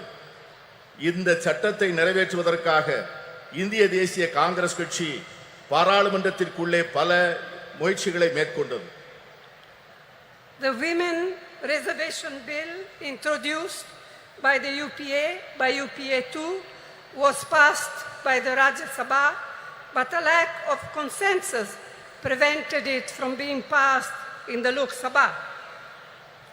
Now, the women's reservation bill has finally been passed due to our relentless persistence, all of us, not just Congress, our relentless persistence and effort. But as we all know, it has still a long way to come. And as Mehbooba ji said, and as many of us, Member of Parliament, said in our intervention in Parliament, when is the bill now going to be implemented? In 1 year, in 2 years, in 3 years? We have no idea. Yes, I can see that some of you men are happy, but we are not.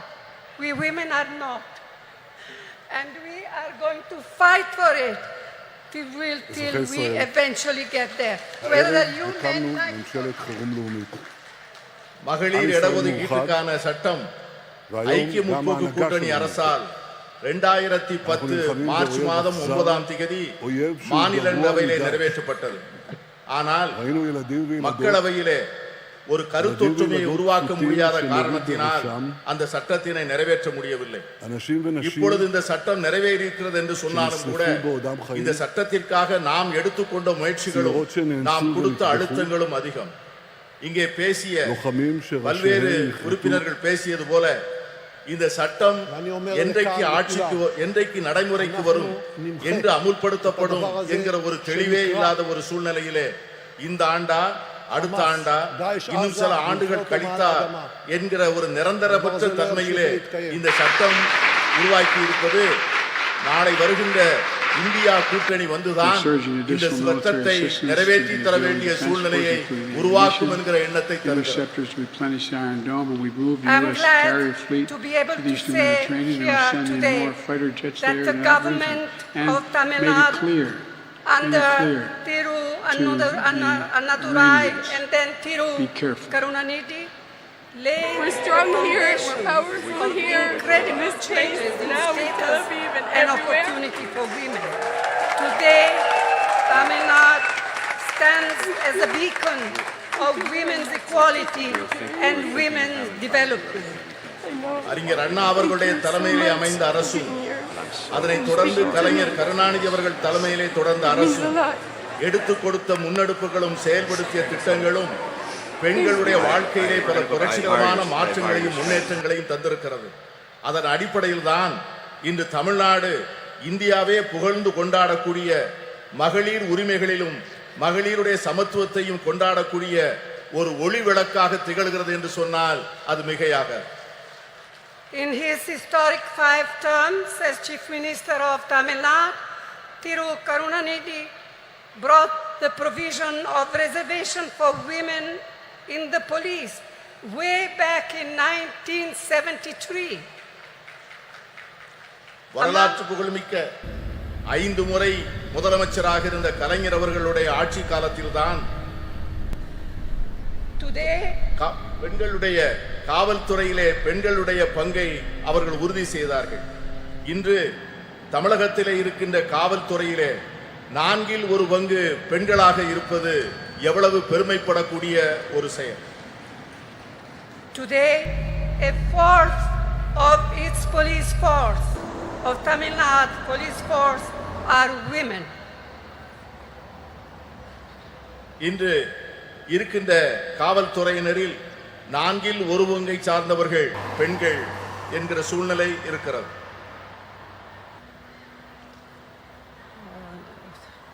Another very important initiative brought in by Karunanidhi was the reservation for women in government positions. Today, women's participation in government services exceeds 30%, and I am told that just recently Chief Minister M.K. Stalin has raised it to 40%, and I commend your Chief Minister for this. கலைஞர் கருணாநிதி அவர்கள் செய்த முக்கியமான மற்றொரு சீர்திருத்தம் என்னவென்று சொன்னால் அரசு பணிகளிலே பெண்களுக்கான இடஒதுக்கீட்டை செய்தது. அதன் விளைவாக அரசு பணிகளிலே 30 விழுக்காட்டை சார்ந்தவர்கள் பெண்களாக இருந்தார்கள்.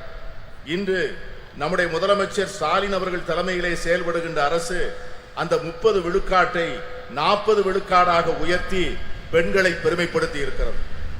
And it comes at no surprise that through initiatives like the midday meal program, the promotion of women empowerment, and encouragement of female education, Tamil Nadu boasts today of some of the most impressive maternal and infant mortality rates in India. பெண்களுடைய நல்வாழ்வுக்காக தமிழக அரசால் எடுத்துக்கொள்ளப்பட்டிருக்கின்ற பல்வேறு திட்டங்கள், சத்துணவு திட்டங்கள், பெண்களுடைய நல்வாழ்வுக்காக எடுத்துக்கொள்ளப்படுகின்ற மருத்துவ துறையிலே செயல்படுத்தப்படுகின்ற திட்டங்கள், தாய்மார்களுக்காகவும் பால் குடிக்கும் சேய்களுக்காகவும் அரசாங்கம் நிறைவேற்றுகின்ற பல்வேறு திட்டங்கள் மிக சிறப்பாக செயல்படுகின்ற காரணத்தினால்தான் இன்று தமிழ்நாட்டிலே தாய் சேய் இறப்பு விகிதம் இந்தியாவிலேயே மிக குறைந்த நிலையிலே இருப்பதற்கு காரணம் அதுதான்.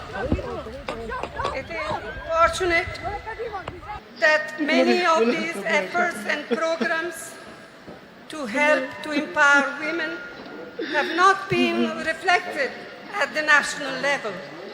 In fact, instead of mitigating problems faced by women, the last 9 years have seen a sustained effort on part of the Modi government to turn our women purely into symbols, to be counted and appreciated only in their restricted traditional roles in a patriarchal framework. கடந்த 9 ஆண்டுகளாக மோடி அரசினுடைய நடவடிக்கைகள், இந்த நாம் ஏற்றுக்கொண்டிருக்கின்ற திட்டங்கள், நாம் பெற்றுத்தந்த உரிமைகள், கடந்த 70 ஆண்டுகளிலே நாம் செய்த நல்ல முயற்சிகளை எல்லாம் சீரழிக்கின்ற வகையிலே செயல்படுவது நமக்கு ஏற்பட்டிருக்கிற மிகப்பெரிய துரதிர்ஷ்டம். பெண்களை ஒரு அடையாள சின்னமாக மாற்றி பழமையிலும் மரபு வழியிலும் ஏற்கனவே பின்பற்றி வருகின்ற பாரம்பரிய சூழ்நிலையில் மட்டும்தான் பெண்கள் இருக்க வேண்டும் என்று எண்ணுகிறது இந்த அரசை ஒழிய அவர்களுக்காக ஒரு புதிய சுதந்திரத்தையும் உரிமைகளையும் அளிக்க அவர்கள் தயாராக இல்லை. இதை போலத்தான் எல்லா துறைகளிலும் எல்லா சுதந்திரத்திற்கும் சமத்துவத்திற்கும் அறம் சார்ந்த சமுதாயத்திற்குமாக நாம் பெற்ற அனைத்து உரிமைகளையும் கடந்த 9 ஆண்டுகளாக அவைகள் அனைவரும் தொடர்ந்து முறையாக சீரழிக்கப்பட்டு வருவதை நான் சுட்டிக்காட்ட விரும்புகிறேன். I am confident that we, the like-minded parties of the India Alliance, can and will take urgent steps needed to make women's equality a reality. நான் உறுதியாக நம்புகிறேன் நாம் ஏற்பாடு செய்திருக்கிற இந்தியா கூட்டணி என்கிற இந்த அற்புதமான ஏற்பாடு இதை போன்ற சமச்சீரற்ற தன்மைகளை எல்லாம் நீக்கி பெண்களுக்கு உண்மையாகவே அவர்களுக்கு ஒரு சமத்துவ உலகை உருவாக்கி கொடுப்பதற்கான மிக அவசரமான நடவடிக்கைகளை நிச்சயம் மேற்கொள்ளும் என்று நான் உறுதியாக நம்புகிறேன். אנחנו בתוך זה משעות הבוקר המוקדמות. כינסתי את ראשי מערכת הביטחון. הנחיתי קודם כל לטהר את היישובים מהמחבלים שחדרו פנימה. הפעולה הזאת מתבצעת בשעות הללו. במקביל הוריתי לבצע גיוס מילואים נרחב ולהשיב מלחמה שערה בעוצמה ובהיקף שהאויב לא הכיר. இந்தியா கூட்டணி என்பது நிச்சயமாக இந்த மகளிர் இடஒதுக்கீட்டுக்கான சட்டத்தை நிறைவேற்றிய தீரும். அதை நிறைவேற்றி ஒரு நல்ல சூழ்நிலையை நாம் ஏற்படுத்திய தீர்வோம். இங்கே குழுமி இருக்கின்ற நாம் அதற்கான உறுதியை எடுத்து அதை நோக்கி செயல்பட வேண்டும் என்று நான் கேட்டுக்கொள்கிறேன். This is our goal. This will be the India Alliance goal, and this is what we women must fight for. We fight for, all together we shall be victorious. இதை இந்தியா கூட்டணியை சேர்ந்த கட்சிகள் நிச்சயமாக செய்யும். நாம் அனைவரும் சேர்ந்து போராடுவோம். நாம் அனைவரும் சேர்ந்து நிச்சயமாக இதனை சாதிப்போம். We shall be victorious. Petri namade nandri. நன்றியோடு உழைப்போம். வெற்றி நமது. Good afternoon. Today, we feel honored by your presence and thank you for your historical address in this historical event, madam. In this moment of tragedy, I want to say to them and to the world, நூற்றாண்டு கண்ட திராவிட இயக்கத்தின் நீட்சியாய் தந்தை பெரியார், பேரறிஞர் அண்ணா, தமிழின தலைவர் முத்தமிழறிஞர் கலைஞரின் வழியில் மகளிர் உரிமைகளை பேணி பாதுகாத்து பார் போற்றும் வண்ணம் திராவிட மாடல் ஆட்சியை நடத்தி வரும் திராவிட முன்னேற்ற கழக தலைவர் மாண்புமிகு தமிழ்நாடு முதலமைச்சர் அவர்களை தலைமை உரையாற்ற அன்புடன் அழைக்கிறோம்.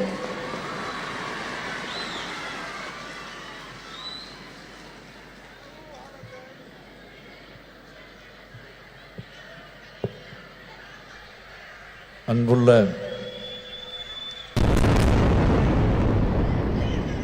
முத்தமிழறிஞர் தலைவர் கலைஞர் அவர்களின் நூற்றாண்டு விழாவை ஒட்டி கழக மகளிரணியின் சார்பில்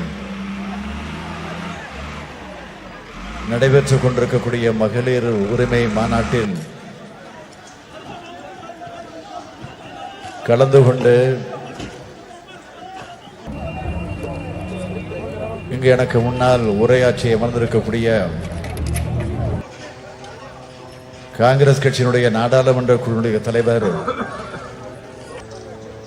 பெருமதிப்பிற்குரிய அன்னை சோனியா காந்தி அவர்களே, மாண்புமிகு நீர்வளத்துறை அமைச்சர் அண்ணன் துரைமுருகன் உள்ளிட்ட அமைச்சர் பெருமக்களே, முன்னிலை பொறுப்பை ஏற்று முனைப்பாக இந்த நிகழ்ச்சியை ஏற்பாடு செய்து வெற்றி கண்டிருக்கக்கூடிய கழகத்தினுடைய துணை பொதுச் செயலாளர், நாடாளுமன்ற குழுவினுடைய துணைத் தலைவர் என்னுடைய அருமை தங்கை கனிமொழி அவர்களே,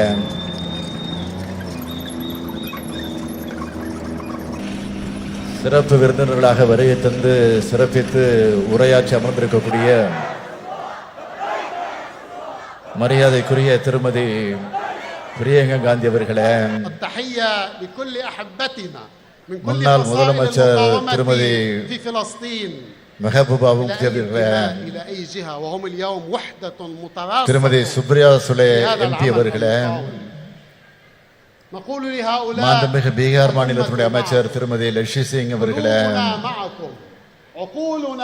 திருமதி சுபாஷினி அலி அவர்களே, திருமதி டெம்பிள் யாதவ் எம்பி அவர்களே, திருமதி ஆனி ராஜா அவர்களே, திருமதி ராக்கி பிட்லன் அவர்களே, திருமதி சுஷ்மிதா தேவ் அவர்களே, திருமதி சுகேஷ் சிங் அவர்களே, நாடாளுமன்ற சட்டமன்ற முன்னாள் இந்நாள் உறுப்பினர்களே,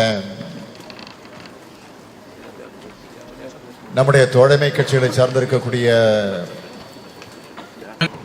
முன்னோடிகளே, தலைவர் பெருமக்களே, கழக மகளிரணியின் செயலாளர் திருமதி ஹெலன் டேவிட்சன் அவர்களே, மகளிரணியினுடைய தொண்டரணி செயலாளர் திருமதி நாமக்கல் ராணி அவர்களே,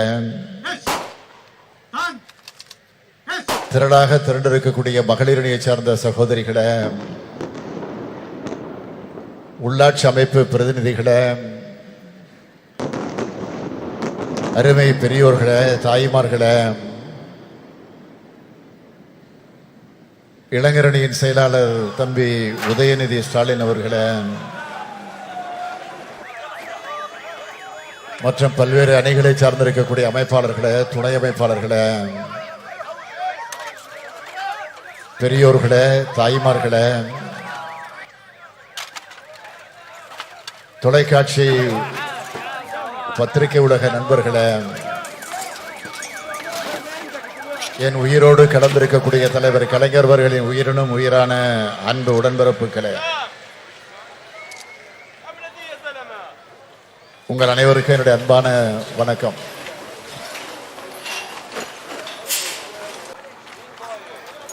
பெண்ணினத்தின் எழுச்சியின் அடையாளமாக இந்த மாநாட்டை ஒரு மாநில மாநாடு போல் ஏற்பாடு செய்து இதை எழுச்சியோடு நடத்தி கொண்டிருக்கிறார் நம்முடைய தங்கை கனிமொழி அவர்கள். அவர் கர்ஜனை மொழியாக, கனல் மொழியாக இப்போது நாடாளுமன்றத்தில் முழங்கி வருவதை பார்க்கும்போது கழக தலைவராக மட்டுமல்ல, அண்ணனாகவும் இருந்து நான் மிகுந்த பெருமைப்படுகிறேன். இந்த மகளிர் உரிமை மாநாட்டை தடையின்றி ஓடக்கூடிய மாராத்தான் ஓட்டம் போல நம்முடைய மாசவர்கள் இதை துணை நின்று ஏற்பாடு செய்திருக்கிறார். அவர் மட்டுமல்ல,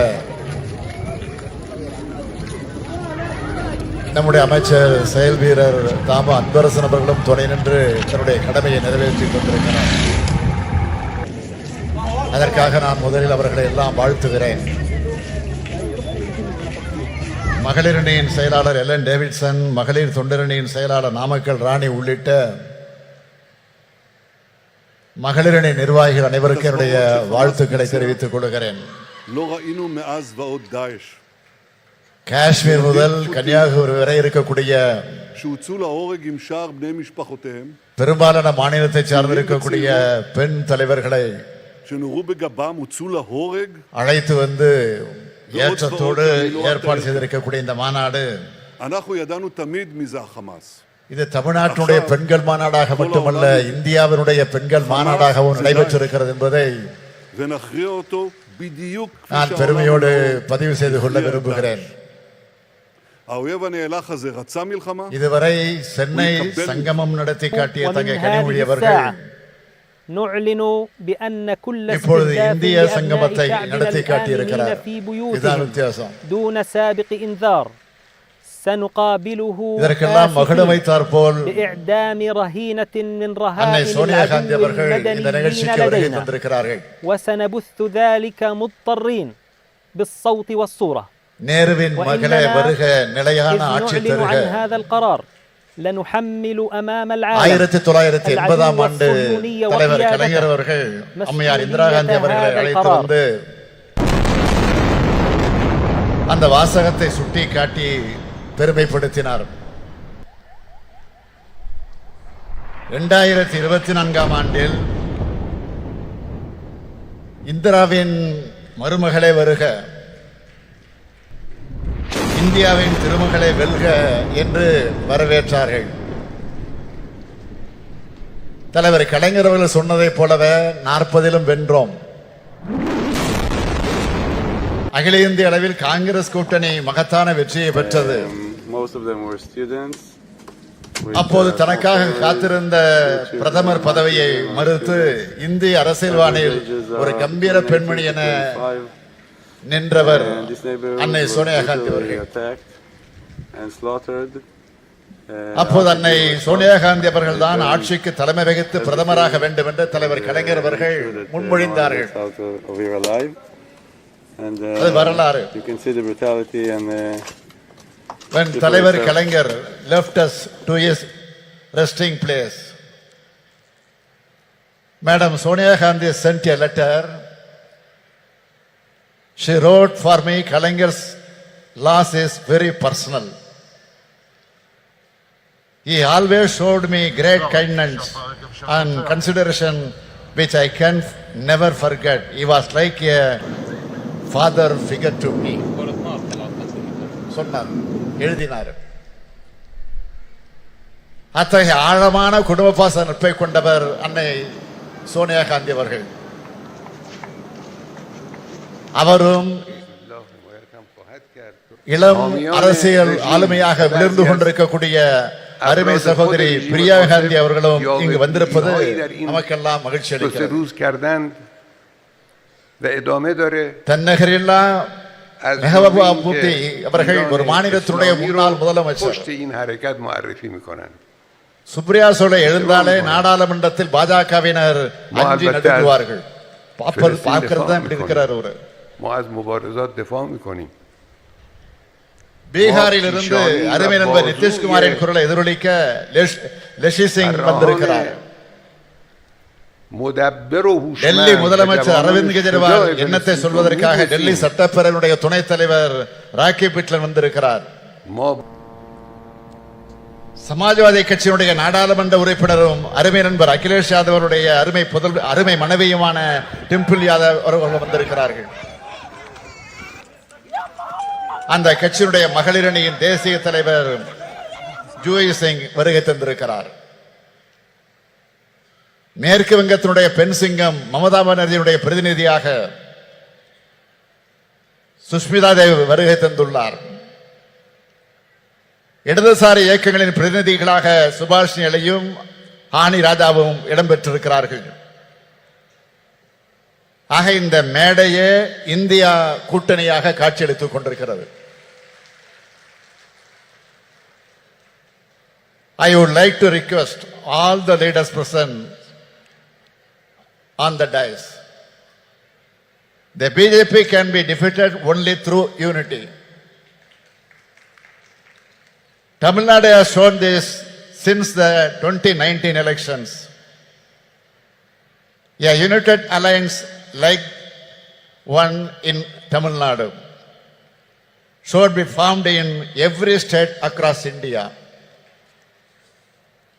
If the anti-BJP parties can unite and rise above the minor differences, we can surely defeat the BJP,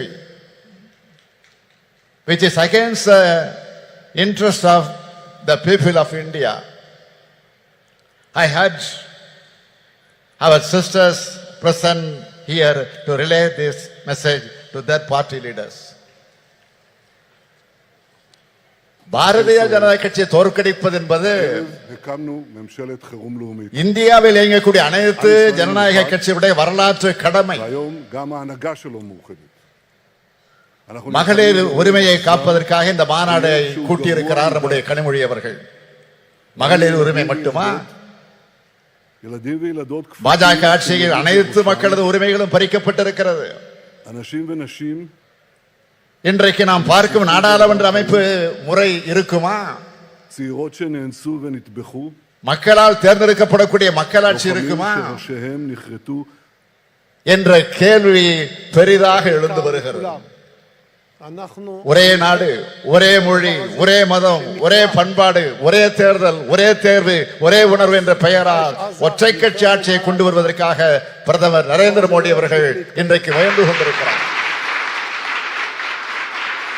அது நடந்தால் ஒரே மனிதர் என்ற எதேச்ச அதிகாரத்திற்கு அது வழிவகுக்கும். எனவேதான் வர இருக்கக்கூடிய நாடாளுமன்ற தேர்தலில் பாஜகவை முற்றிலும் தோல்வியடைய செய்ய வேண்டும். நாடாளுமன்ற தேர்தல் நெருங்கி வருவதால் பெண்களை ஏமாற்ற மகளிருக்கு நாடாளுமன்றத்தில் சட்டமன்றங்களில் 33 விழுக்காடு இடஒதுக்கீடு என்று சட்டம் கொண்டு வருவதைப் போல ஏமாற்றிக் கொண்டிருக்கிறார்கள். பேசினார்களே இங்கே உரையாற்றிய அத்தனை பேரும் மிக தெளிவாக எடுத்து சொன்னார்கள். எனவே நான் அதிகம் விளக்கம் சொல்ல விரும்பல. 33 விழுக்காடு இடஒதுக்கீடு பெண்களுக்கு கிடைத்துவிடக் கூடாது என்ற சதி எண்ணத்தோடு தான் இந்த சட்டத்தையே பாஜக கொண்டு வந்திருக்கிறது என்று நான் கருதுகிறேன். அப்படித்தான் எல்லோருக்கும் என்ன வருகிறது. நடைபெற இருக்கக்கூடிய நாடாளுமன்ற தேர்தலில் சட்டமன்ற தேர்தலில் பெண்களுக்கு 33 விழுக்காடு இடஒதுக்கீடு வழங்கப்படும் என்று இந்த சட்டம் சொல்லி இருந்தால் பிரதமர் நரேந்திர மோடியை நாமெல்லாம் பாராட்டலாம். என்ன நடந்திருக்கிறது? மக்கள் தொகை கணக்கெடுப்பு முடிந்த பிறகு அதை வைத்து தொகுதி மறுவரைக்குள்ள அந்த பிரச்சனைகள் எல்லாம் முடிந்ததற்கு பிறகு சொல்வார்களாம். பழைய சினிமா பார்த்திருப்பீங்க. பழைய சினிமாவில் தான் ஒரு காட்சி வரும். என் கையில் உள்ளதை நான் தர வேண்டுமானால் 7 மலையை சுற்றி வா, 7 கடலை சுற்றி வா என்று பூதம் சொல்வதாக கதை சொல்வார்கள் அல்லவா? அது போன்ற கப்சா சட்டத்தை மோடி ஏற்றியிருக்கிறார். பெண்களுக்கு 33 விழுக்காடு கொடுத்து விட்டதாக பிரதமர் சொல்லிக் கொள்கிறார். 2029ஆம் ஆண்டு தான் இந்த இடஒதுக்கீடு கிடைக்கும் என்றும் 2034ஆம் ஆண்டு கூட ஆகலாம் என்றும் கணக்கிட்டு சொல்கிறார்கள். எதுவாக இருந்தாலும் நான் சொல்றேன், 2024 ஆண்டுக்கு பிறகு மோடி ஆட்சி இருக்க போறதில்லை என்பதை மக்கள் முடிவு செஞ்சுட்டாங்க. 1996ஆம் ஆண்டு திமுகவும் காங்கிரஸ் ஆதரிச்ச ஐக்கிய முன்னணியின் ஆட்சி காலத்தில் இப்படி ஒரு சட்டத்தை கொண்டு வந்தோம். ஆனா இந்த நிபந்தனைகள் எல்லாம் நான் மன்னிக்கு விதிக்கல. 2010ஆம் ஆண்டும் நம்முடைய கூட்டணி அரசு இப்படி ஒரு சட்டத்தை கொண்டு வந்த போது இது மாதிரியான நிபந்தனைகளை விதிக்கல. ஆனால் இப்பொழுது பாஜக நிபந்தனை போடுகிறது என்றால் அவர்கள் உண்மையான அக்கறையோடு இதை கொண்டு வரல. மகளிர் எந்த உரிமைகளையும் பெற்றுவிடக் கூடாது, வீட்டுக்குள்ள முடங்கி கிடக்க வேண்டும் என்று நினைக்கிறது பிஜேபி. பாஜக ஆட்சி அப்படி நினைக்கிறது. அன்னை சோனியா காந்தி அவர்களும் பிரியங்கா காந்தி அவர்களும் இந்த மேடையில் இருக்கிறார்கள். ஒரு விஷயத்தை நான் நினைவு கூறுவது பொருத்தமாக இருக்கும் என்று கருதுகிறேன். அவரே பேசுகிற போது சொன்னார், பிரதமர் ராஜீவ் காந்தி அவர்கள் தான் உள்ளாட்சி அமைப்புகள்ல பெண்களுக்கு இடஒதுக்கீட்டை முதலாக உறுதி செய்தார். இதன் தொடர்ச்சியாகத்தான் தமிழ்நாட்டில் உள்ளாட்சி அமைப்புகள்ல பெண்களுக்கான இடஒதுக்கீட்டை முதல்ல 1996ஆம் ஆண்டு வழங்கியவர் நம்முடைய தலைவர் கலைஞர் அவர்கள். இப்போ அந்த உள்ளாட்சி அமைப்புகள்ல 50% இடஒதுக்கீடு இப்போ பொறுப்புல இருக்கிறாங்க. இப்போ 50%க்கு மேல இருக்கிறாங்க. போற போக்க பார்த்தா ஆண்களுக்கு இடஒதுக்கீடு வேண்டும் என்று கேட்கக்கூடிய நிலை வந்தாலும் வரும். ஆத்திரத்துல சொல்ற நினைக்காதீங்க, பெருமையா சொல்றேன். உங்களுக்கு வருகிற அந்த பெருமையோடு சொல்றேன். பாஜக கொண்டு வந்திருக்கக்கூடிய சட்டத்தில் இன்னொரு முக்கியமான விஷயம், இதர பிற்படுத்தப்பட்ட பெண்களுக்கும் சிறுபான்மையின பெண்களுக்கும் இடஒதுக்கீடு வழங்கவில்லை. அப்படி வழங்கினால்தான் ஏழை எளிய விளிம்பு நிலை மக்களுடைய நிலை, அவர்களுடைய குரல் சட்டமன்றத்திலும் நாடாளுமன்றத்திலும் ஒலிக்கும். அப்படி ஒலிக்க கூடாது என்பதற்காகத்தான் பாஜக நினைக்கிறது. இதை பாஜகவினுடைய அரசியல் தந்திரமாக மட்டுமல்ல, அரசியல் சதியாகவும் பார்க்க வேண்டியது. இதனை சுட்டிக்காட்டி நாம் பேசினால் பிரதமராக இருக்கக்கூடிய மோடி என்ன பதில் சொல்லுகிறார்? அள்ளி விடுறார். அதாவது பெண்களை சாதி ரீதியாக பிளவுபடுத்த பார்க்கிறோமா? சாதி ரீதியாக மத ரீதியாக மக்களை பிளவுபடுத்துவது யார் என அனைவருக்கும் தெரியும். இடஒதுக்கீடு நாம் கேட்கிறோம் என்றால் சாதி ரீதியாக பிரிப்பதற்காக கேட்கிறோம் என்பதல்ல. அனைத்து மகளிரும் எல்லாவித உரிமைகளையும் பெற்றவர்களாக உயர வேண்டும் என்பதற்காகத்தான். இதை விட்டு கொடுத்துட்டா அடுத்தடுத்து சமூக நீதியை காவி வாங்கிடுவாங்க. எந்த சூழலிலும் இந்த சமூக நீதியை நாம் விட்டு கொடுக்க கூடாது. இதுதான் நமக்கு இருக்க வேண்டிய உறுதி. ராகுல் காந்தி அவர்கள் சமூக நீதியை குரலைத்தான் தொடர்ந்து இப்ப எதிரொலிச்சிட்டு இருக்கிறாரு. இந்தியா கூட்டணி என்பது வெறும் தேர்தல் கூட்டணியாக மட்டுமல்ல, கொள்கை கூட்டணி. அதை மறந்துடாதீங்க. சமூக நீதி, மதச்சார்பின்மை, மாநில சுயாட்சி, கூட்டாட்சி கருத்தியல், அனைவருக்குமான அரசியல் பங்கீடு என்ற கோட்பாடுகளை கொண்டதாக இந்த கூட்டணி அமைந்திருக்கு. இந்தியா கூட்டணியை வெற்றி பெற வைப்பதன் மூலமாக மகளிர் உரிமை மட்டுமல்ல, அனைத்து உரிமைகளும் அனைவருக்கும் கிடைக்கக்கூடிய இந்தியாவாக நாம் உருவாக்க வேண்டும். சொத்துல சம உரிமை, வேலை வாய்ப்பிலே பெண்களுக்கு 30% இடஒதுக்கீடு, ஆரம்ப பள்ளிக்கூடங்களில் கட்டாயமாக பெண்களை தான் ஆசிரியராக நியமிக்க வேண்டும் என்ற சட்டம், கர்ப்பிணி பெண்களுக்கு உதவித்தொகை, விதவைகளுக்கு மறுவாழ்வு திட்டம், ஒரு ஏழை எளிய குடும்பத்தில் பிறந்திருக்கக்கூடிய பெண்ணுக்கு திருமணம்னா அந்த பெண்ணுக்கு உதவி செய்யக்கூடிய ஒரு அற்புதமான திட்டம். இப்போ மகளிர் உரிமை போன மாசம் 15 September 14 night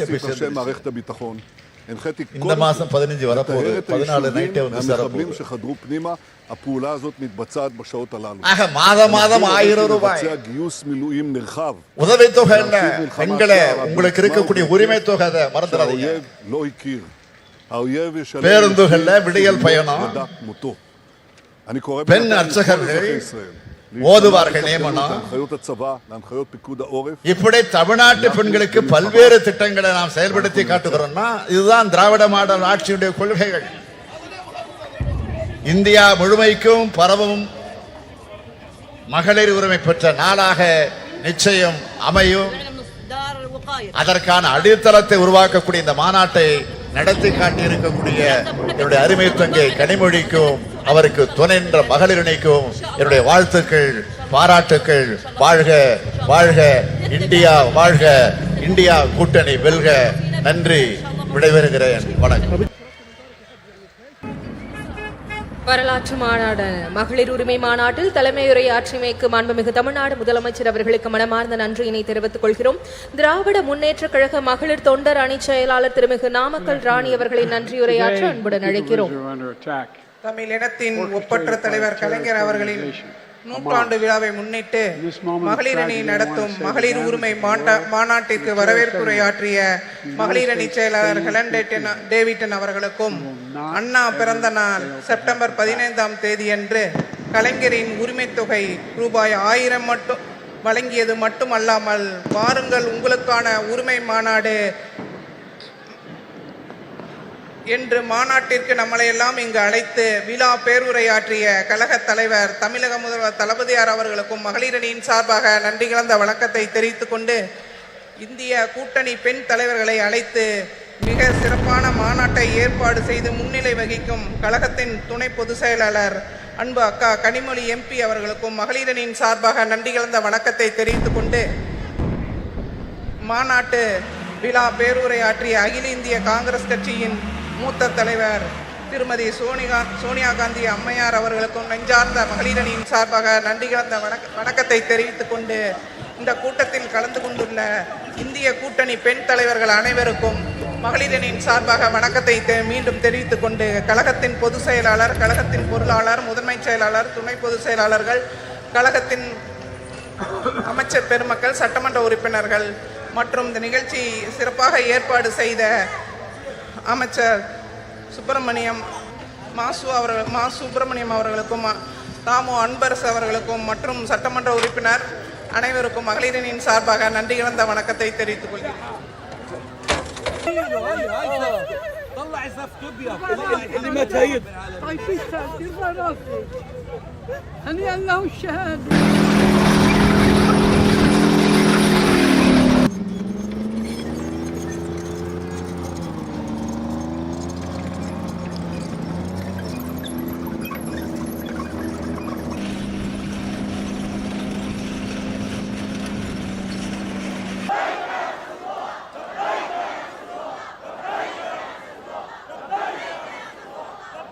التحية لكل أحبتنا من كل فصائل المقاومة في فلسطين إلى أي انتماء إلى أي جهة، وهم اليوم وحدة متراصة في هذا العمل المقاوم.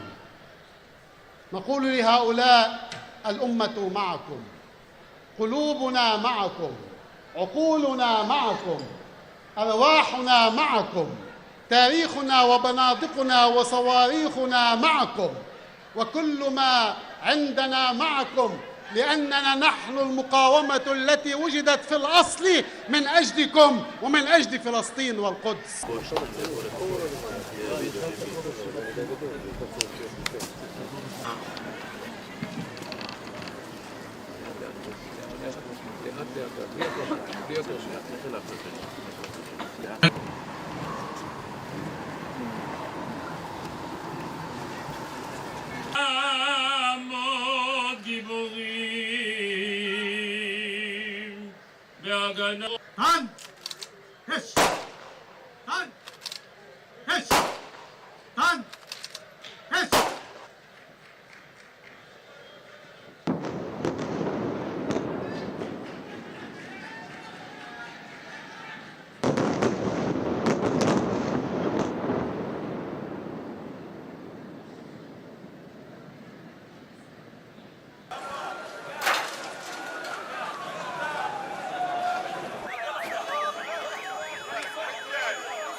من خلف مخيم جباليا.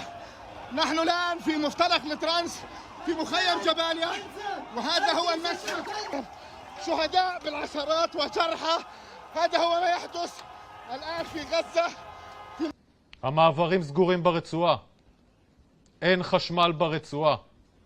אין נכנס ואין בא לרצועה. עזה במצור.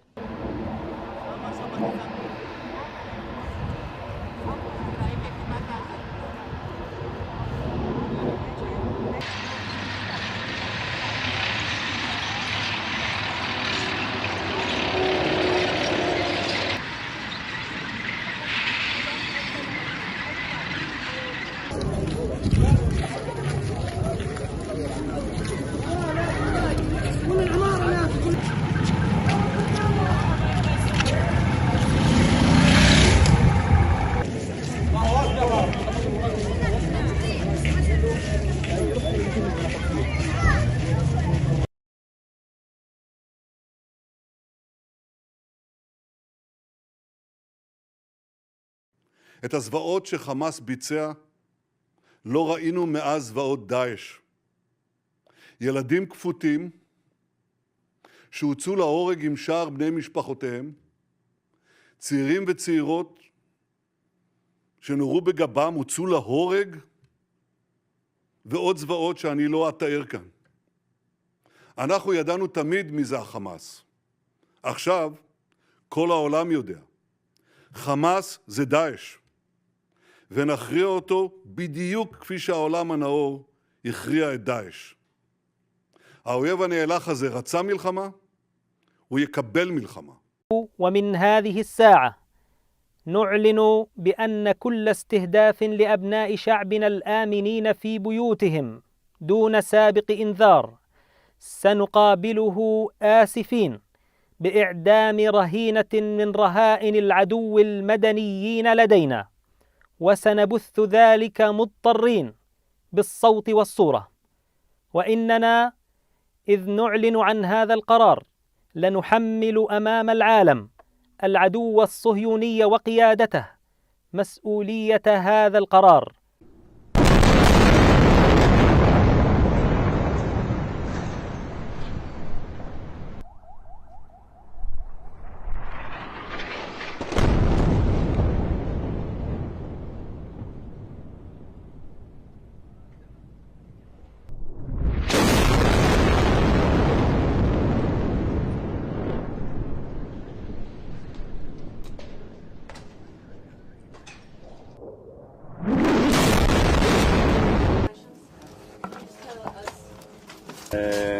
Most of them were students with small families, 2 children, 1 children, or students. Average ages are between 18 to 25. And this neighborhood was brutally attacked and slaughtered. RPG were shot.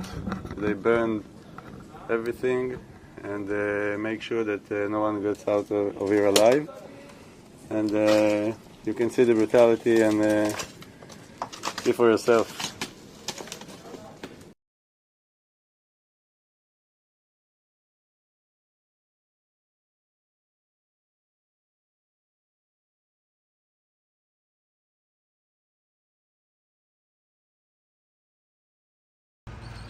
فيش درج، فيش اسانسير حيبدا.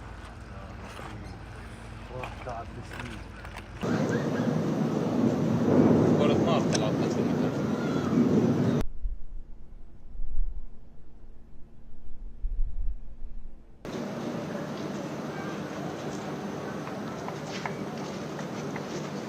و باذن الله حمایت هم خواهد کرد. حامیان رژیم و بعضی از افراد خود رژیم غاصب یاوه‌گویی‌هایی در این 2-3 روز کردند و ادامه داره، از جمله این که ایران اسلامی رو پشت این حرکت معرفی میکنند. اشتباه میکنن. ما البته از فلسطین دفاع میکنیم، ما از مبارزات دفاع میکنیم، ما پیشانی و بازوی طراحان مدبر و هوشمند و جوانان شجاع فلسطین رو میبوسیم. ما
אזרחי ישראל, הערב הקמנו ממשלת חירום לאומית. עם ישראל מאוחד, והיום גם ההנהגה שלו מאוחדת. אנחנו נלחמים באויב אכזר, אויב שהוא גרוע מדאעש. ראינו ילדים וילדות כפותים שנורו בראשם, אנשים ונשים שנשרפו בעודם חיים, צעירות שנאנסו ונטבחו, לוחמים שראשיהם נחרטו. ואני אומר לכאן, לכולם, אנחנו נמחה את הדבר הזה שנקרא חמאס, דאעש עזה, נמחה אותו מעל האדמה. הדבר הזה לא ימשיך להתקיים.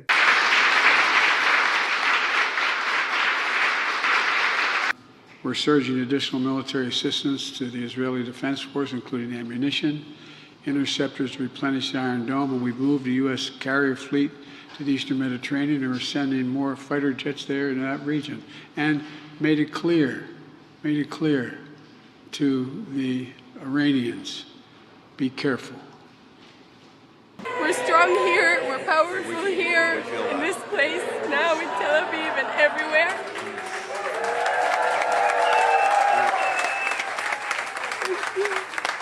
Thank you very much.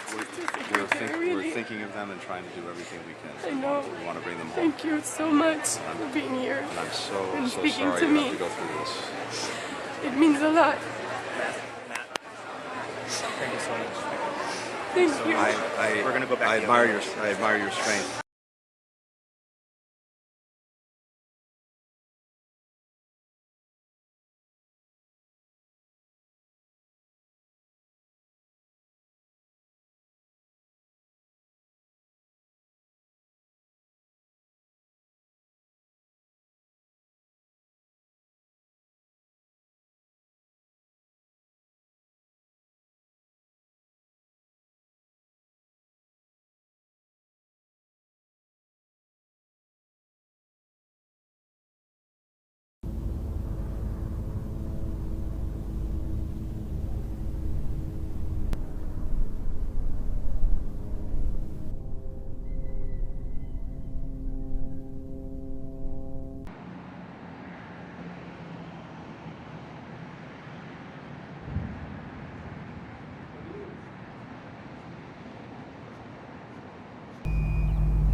Thank you, press.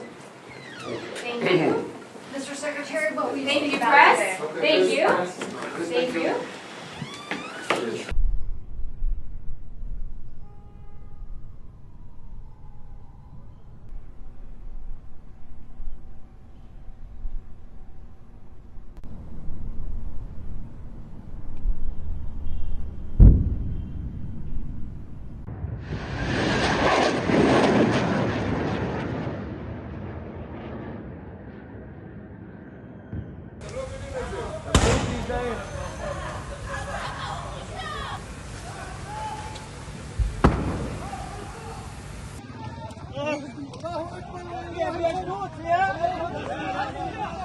احنا صعب اللعب بعده صعب اللعب بعده شعب الجبارين شعب غزة ايوه روحوا يا شباب هجموا نزل الله اكبر الله Yo.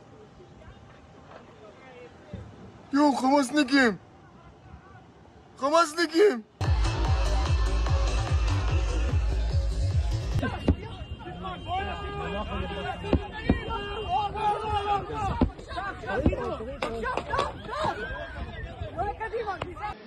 כולו לא להקטבע אחד כולם.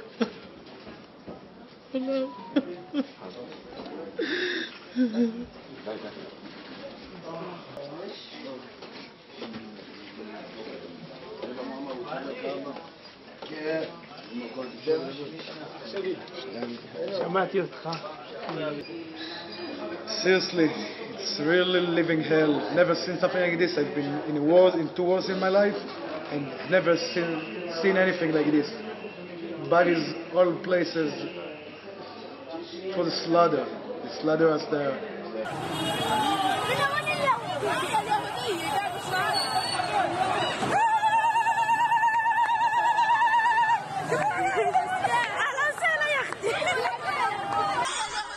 Listen how people are happy.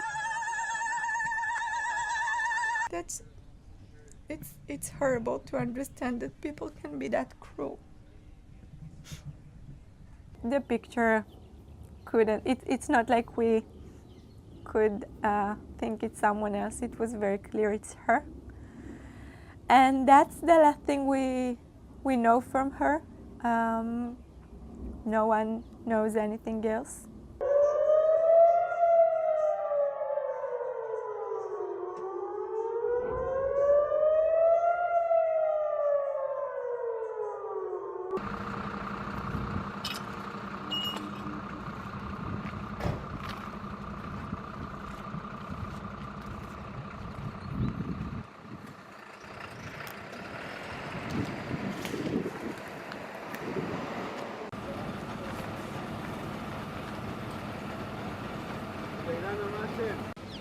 בסביבות השעה 6 בבוקר בערך נפל פה טיל ליד הבית. כתוצאה מכך הכל נשרף, הבית נהרס, חלונות, קירות, שמענו ממש זעזוע, הילדה נבלה. לא יודע, חיים במציאות שהיא לא אמיתית. אזרחי ישראל, אנחנו במלחמה. לא במבצע, לא בסבבים, במלחמה. הבוקר חמאס פתח במתקפת פתע רצחני נגד מדינת ישראל ונגד אזרחיה. אנחנו בתוך זה משעות הבוקר המוקדמות. כינסתי את ראשי מערכת הביטחון. הנחיתי קודם כל לטהר את היישובים מהמחבלים שחדרו פנימה. הפעולה הזאת מתבצעת בשעות הללו. במקביל הוריתי לבצע גיוס מילואים נרחב ולהשיב מלחמה שערה בעוצמה ובהיקף שהאויב לא הכיר.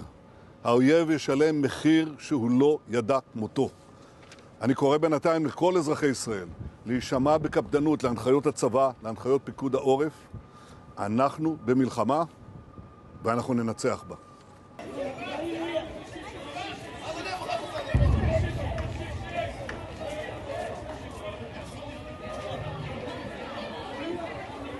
طلعنا من دار الوقاية بس وقاية من صواريخ اليهود وإن شاء الله ربنا بنصرنا عليهم.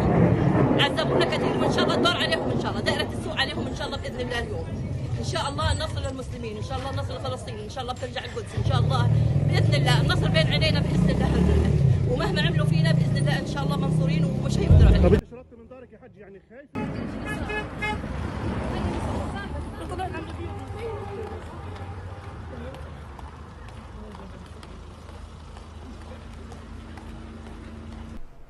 Good afternoon.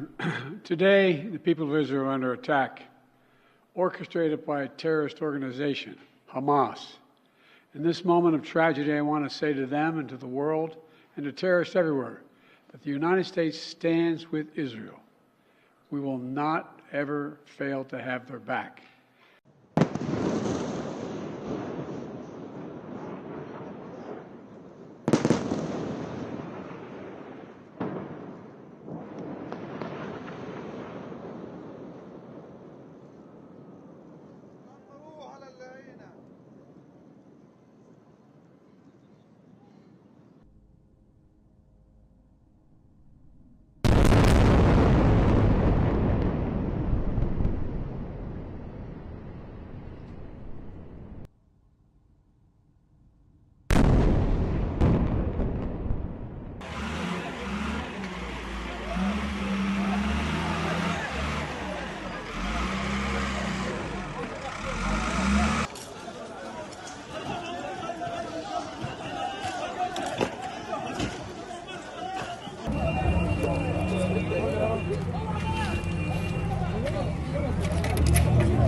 طلع زفت ابيض اللي ما تهيد.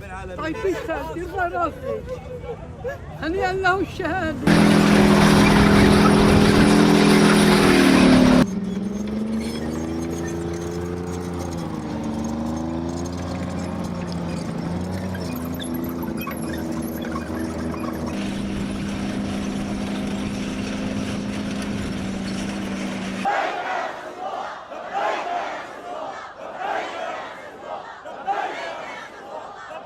التحية لكل أحبتنا من كل فصائل المقاومة في فلسطين إلى أي انتماء إلى أي جهة، وهم اليوم وحدة متراصة في هذا العمل المقاوم. نقول لهؤلاء الأمة معكم، قلوبنا معكم، عقولنا معكم، أرواحنا معكم، تاريخنا وبنادقنا وصواريخنا معكم، وكل ما عندنا معكم، لأننا نحن المقاومة التي وجدت في الأصل من أجلكم ومن أجل فلسطين والقدس.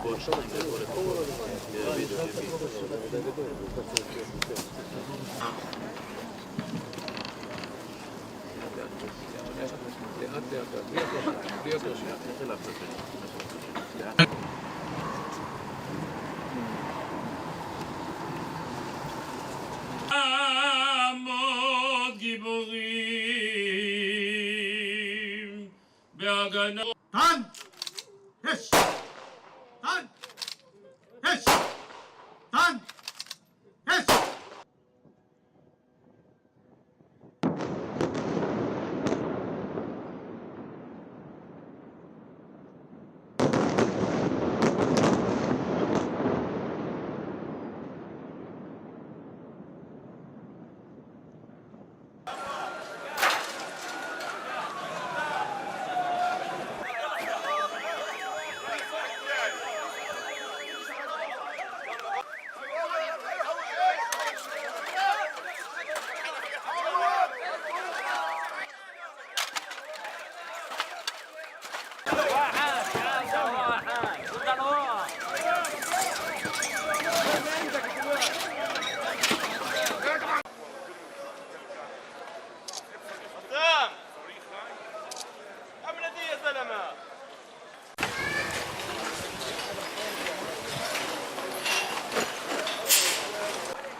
من خلف مخيم جباليا.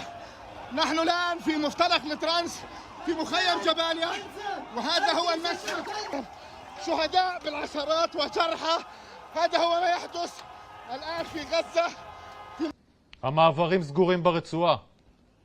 אין חשמל ברצועה. אין נכנס ואין בא לרצועה. עזה במצור.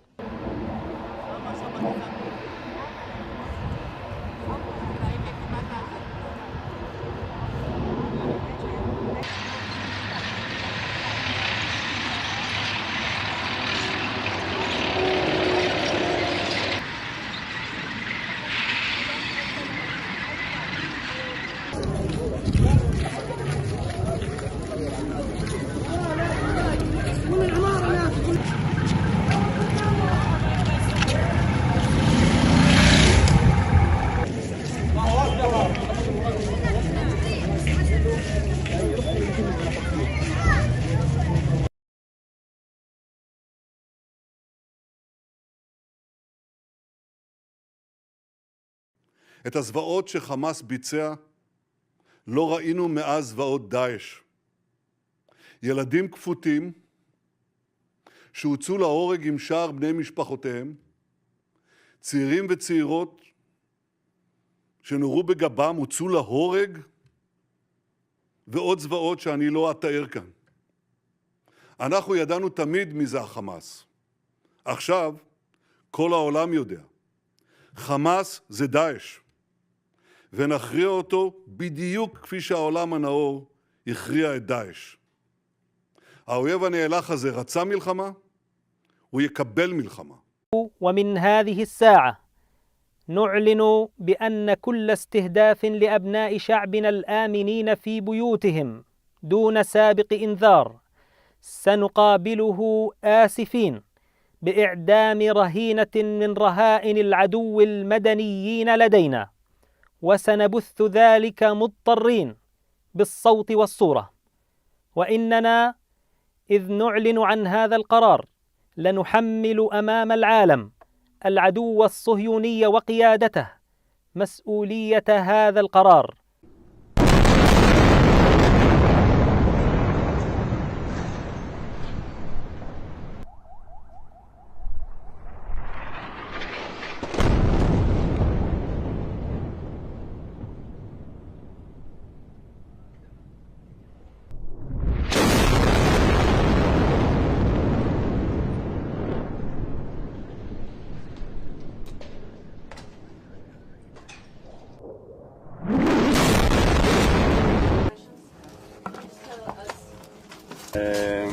Most of them were students with small families, 2 children, 1 children, or students. Average ages are between 18 to 25. And this neighborhood was brutally attacked and slaughtered. RPG were shot. They burned everything and make sure that no one gets out of here alive. And you can see the brutality and see for yourself.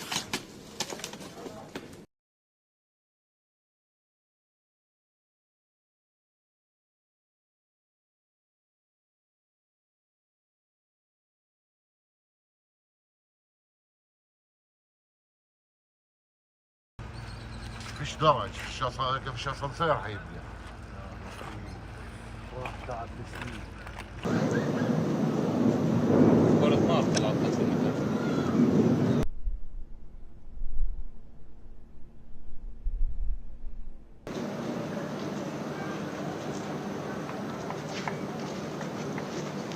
و بإذن الله حمایت هم خواهد کرد. حامیان رژیم و بعضی از افراد خود رژیم غاصب یاوه‌گویی‌هایی در این 2-3 روز کردند و ادامه داره، از جمله اینکه ایران اسلامی رو پشت این حرکت معرفی میکنند. اشتباه میکنن. ما البته از فلسطین دفاع میکنیم، ما از مبارزات دفاع میکنیم، ما پیشانی و بازوی طراحان مدبر و هوشمند و جوانان شجاع فلسطین رو میبوسیم. ما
אזרחי ישראל, הערב הקמנו ממשלת חירום לאומית. עם ישראל מאוחד, והיום גם ההנהגה שלו מאוחדת. אנחנו נלחמים באויב אכזר, אויב שהוא גרוע מדאעש. ראינו ילדים וילדות כפותים שנורו בראשם, אנשים ונשים שנשרפו בעודם חיים, צעירות שנאנסו ונטבחו, לוחמים שראשיהם נחרטו. ואני אומר לכאן,